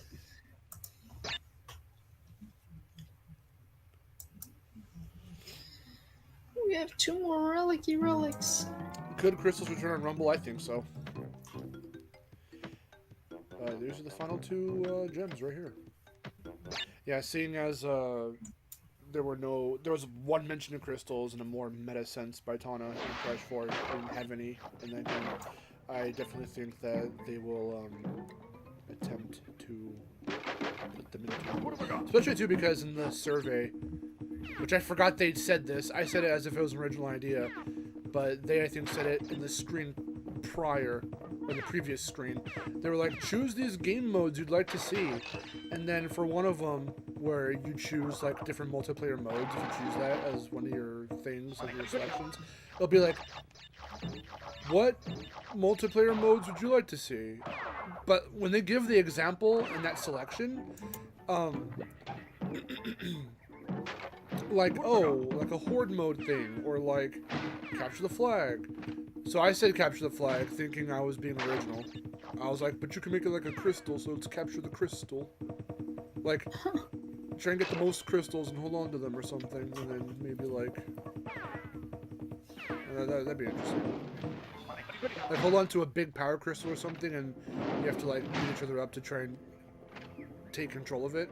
Or, you can do like a Smash Brothers like coin match type of thing, where you can collect a whole bunch of crystals, and you can beat them out of each other and collect them yourself. So it's a mad... You beat them out of each other. Yeah. So it's mad scramble to like try and be the team that has the most collected crystals before like time runs out or whatever. So that'd be kind of cool. If I remember right.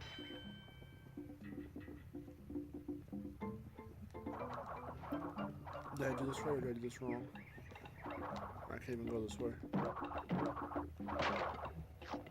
What was the point of that? I forget. Fuck me. I probably fucked this up. I fucked that up. I know that for sure. I was supposed to break the other... Oh, boy.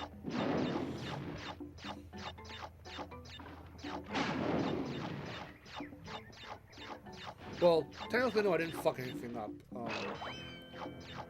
But I could have skipped this whole thing if only I, Actually, wait. No, yeah, I did fuck it up. I'm gonna have to go through all this now, but there is a way to skip it. You have to break those 2 crates in the right order. But since I didn't, we're gonna have to go through all this shit. Whoa. You fool.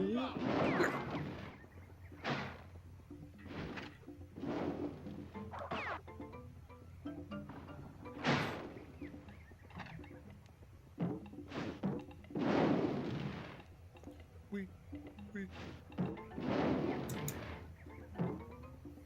Doing it, guys. We're almost there.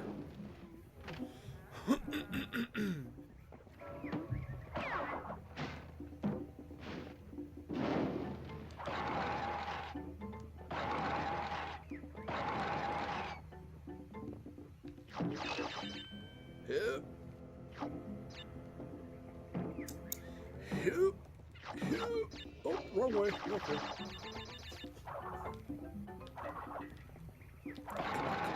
Oh, yes, that was awesome. Ooh. Fuck me.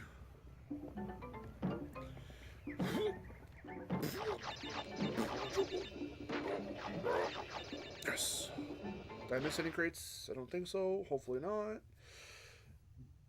Awesome.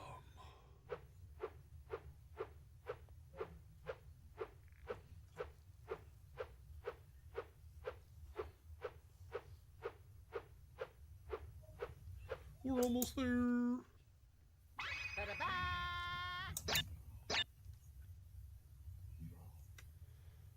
All right, one left, and then we will do. We'll see the alternate ending, and then we'll fight Cortex, and we'll be done.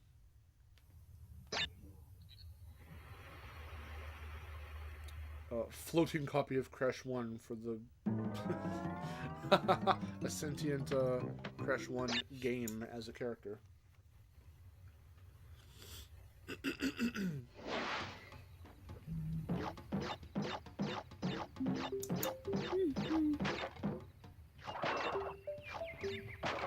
What have I got?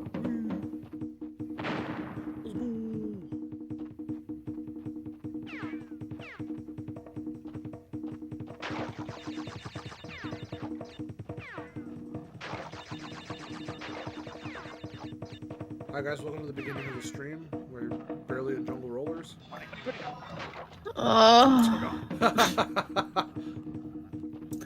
Did we go back in time? We went back to the past to play the levels that do not suck ass.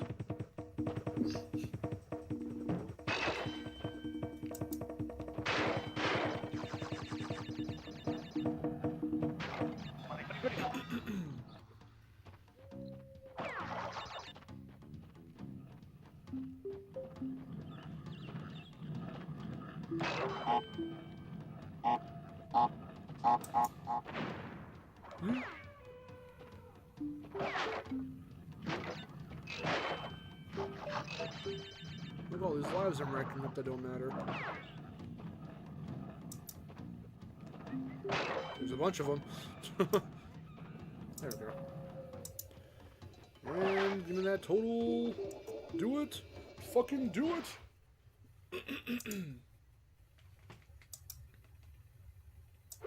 Give me all of them.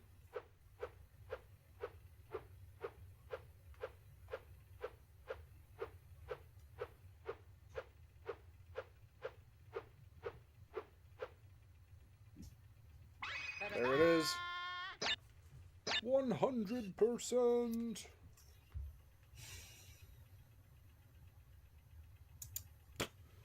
My favorite character, Bonus Bob. I remember him. Bonus Bob.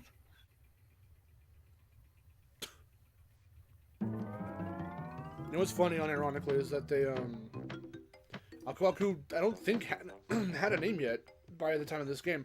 So in the instruction manual, he's just referred to as the Witch Doctor.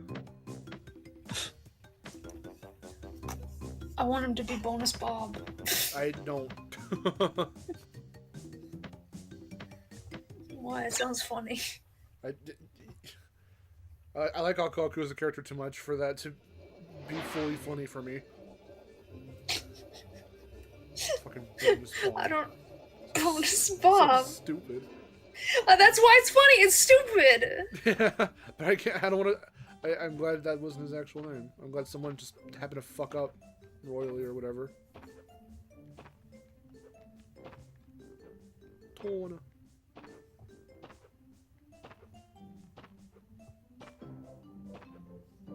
Let's see her beta design, everyone. Here it is. Green skirt Tana. There she is. Oh yay. I did it. Why did they not swap that model out? Because it's swapped out right here. That's the final Tana model right there.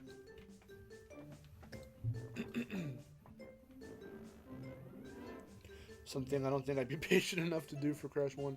I mean, you just gotta learn, man. This game is not that hard. This is the thing I want everyone to take away right now. For the 11 viewers who are in the stream right now, this is what I want you to take away from this stream. Crash 1 isn't hard. It asks you to take your time while playing it. You need to stop and look at the patterns. You need to get used to those physics. There's a nuance to this game that the other ones follow up on, sort of, but this one in particular, I mean, it's early, it's experimental. You kind of have to forgive it for that. It was the first of its kind. It was the first of its kind. I think there's a charm to it for being the first of its kind. That's why I love it so much. And it's just the first game I ever played, so I had nothing to compare it to. Plus, I didn't know how to compare things because I was 2 years old. I didn't know what anything meant, so I just learned how to play the fucking video game. That's all it comes down to.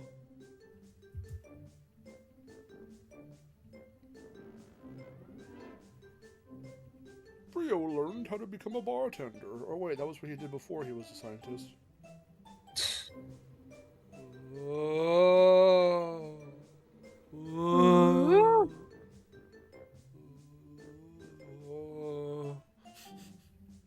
We did it! Crash Bandicoot ... Why is it ... More is obviously in the works. I mean, they got their 3-game deal, so that's why they were like, more's coming! Wink, wink. Don't go away, folks.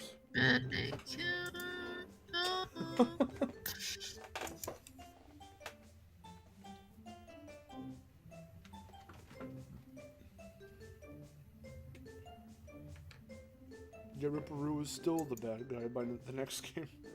He's still a bad guy. Well, yeah.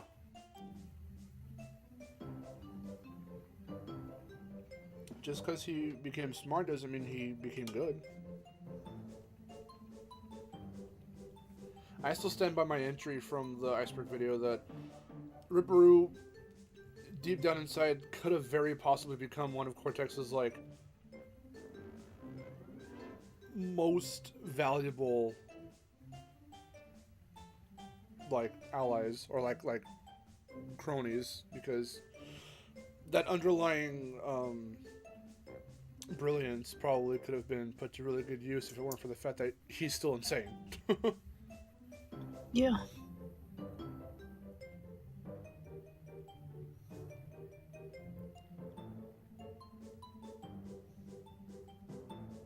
Well, yeah, Frederick, but any game is. Again, you have to remember, I know you're a bit younger, but you have to remember, this game came out when arcade games were still very much in the market. They hadn't fully faded out yet. So,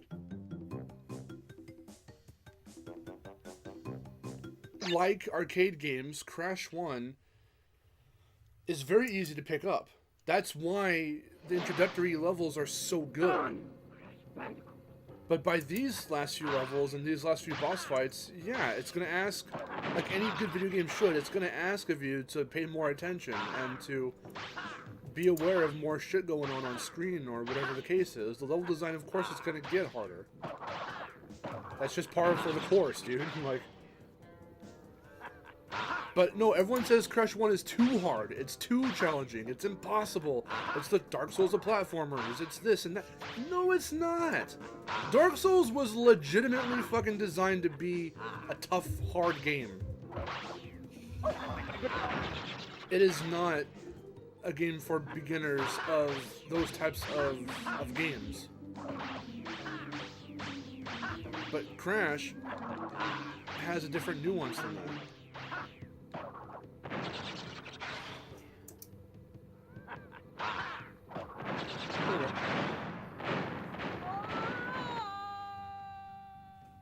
just killed him. I killed the man. Good. He deserved to die. He deserved it. He's beautiful. There we go. Both endings to Crash 1 right there. We get to watch the credits all over again.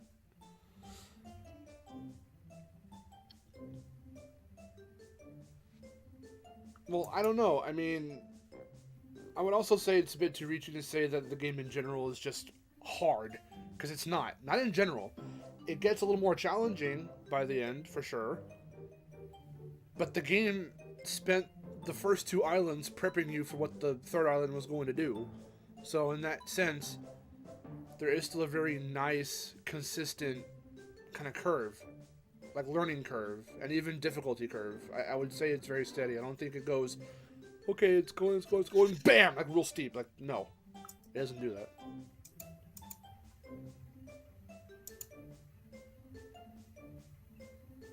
All I'm saying is give Crash 1 a chance, brah. Give Peace a chance. Give Crash 1 a chance, man. No. Okay. Guess I'll go fuck myself. Alright. No, you suck, actually. Oh, okay.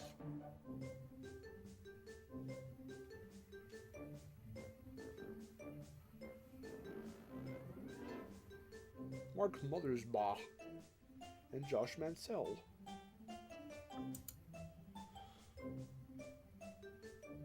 Brendan O'Brien. Voice characterization. That is a really weird way to say it. This is a voice actor. Voice characterization. But only one guy, Brendan O'Brien.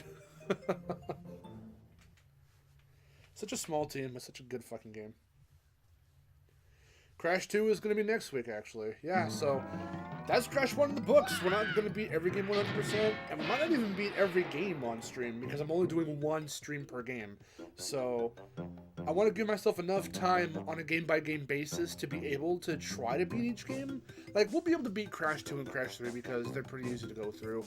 We'll likely beat Wrath of Cortex 2. I'm very confident we'll be able to beat Twin Sanity in 1 stream. After Twin Sanity, it's going to get a little weirder. Like, we probably can beat Titans in 1 stream, maybe. Not sure, because it's been a longer game. Crash 4, probably not, but the point is we're having fun going back through all the mainline stuff in prep for Crash's latest game. That's what that's the hype I'm trying to bring. Crash 1's done, though, so thank you guys so much for sticking with us for today. These almost 4 hours of streaming Crash 1. I love this game, man. I don't know what else to say. I love this fucking game. I can play this whenever and still do about as mediocre as I did today. So, I just know the physics and I just know the game. Doesn't mean I'm perfect at it, obviously. We got a hell of a lot in this stream, but it's still a lot of fun. Love this game. So, thank you guys so much for watching. If you're watching this back as a video, as a VOD, thanks for watching to the very end. If you're with us live, those 11 of you who are with us, thanks for staying. Yeah, next Saturday it's Crash 2. So, I'll see if I don't remember if I have Crash 2 or 3 on my PS3, but I can try and bring it in and finagle it to work with my setup, and then we can just hopefully bump the quality up a little bit for Crash 2 and 3. So we'll see. If not, I'll just play the PS1 games on my PS2 like I'm doing with this game. So, yeah, that is about it. Do you have anything to plug, Errands? Harus? Let's see. Not really. Just that I have a teaser for my fan film video, which is coming out at the end of this month. It's gonna be a long video, and hopefully we'll get to edit some more after this ends. Let's see, and then I have a video on A Hat in Time that I want to get out soon. So that's about it. Yeah. Is your Patreon still going right now? Yes, it's active. Yeah, so definitely if you go in the description, pledge to her Patreon, join her Discord. good fun, good stuff. You can also follow me on Twitter, also in the description, for updates on streams and videos. In terms of videos, right now I'm not working on. I'm working on some stuff, but I haven't touched it in a while for my channel. I'm helping Miharu with her fan film video, so we've been chipping away at that slowly. And we should, on like Monday or Tuesday, be finally getting back into Portal 2 and hopefully finishing that up. And then, yeah, from there we're just going to see what else we're going to be playing alongside the Road to Rumble series. But Road to Rumble is going to be happening every Saturday from here on out until we're done in June. So, it's going to be a lot of fun. So that's pretty much it. Thank you guys so much for watching. And until next time, I'm Mark. I'm Miharu. And we will see you guys later. Thanks so much for watching. And take care.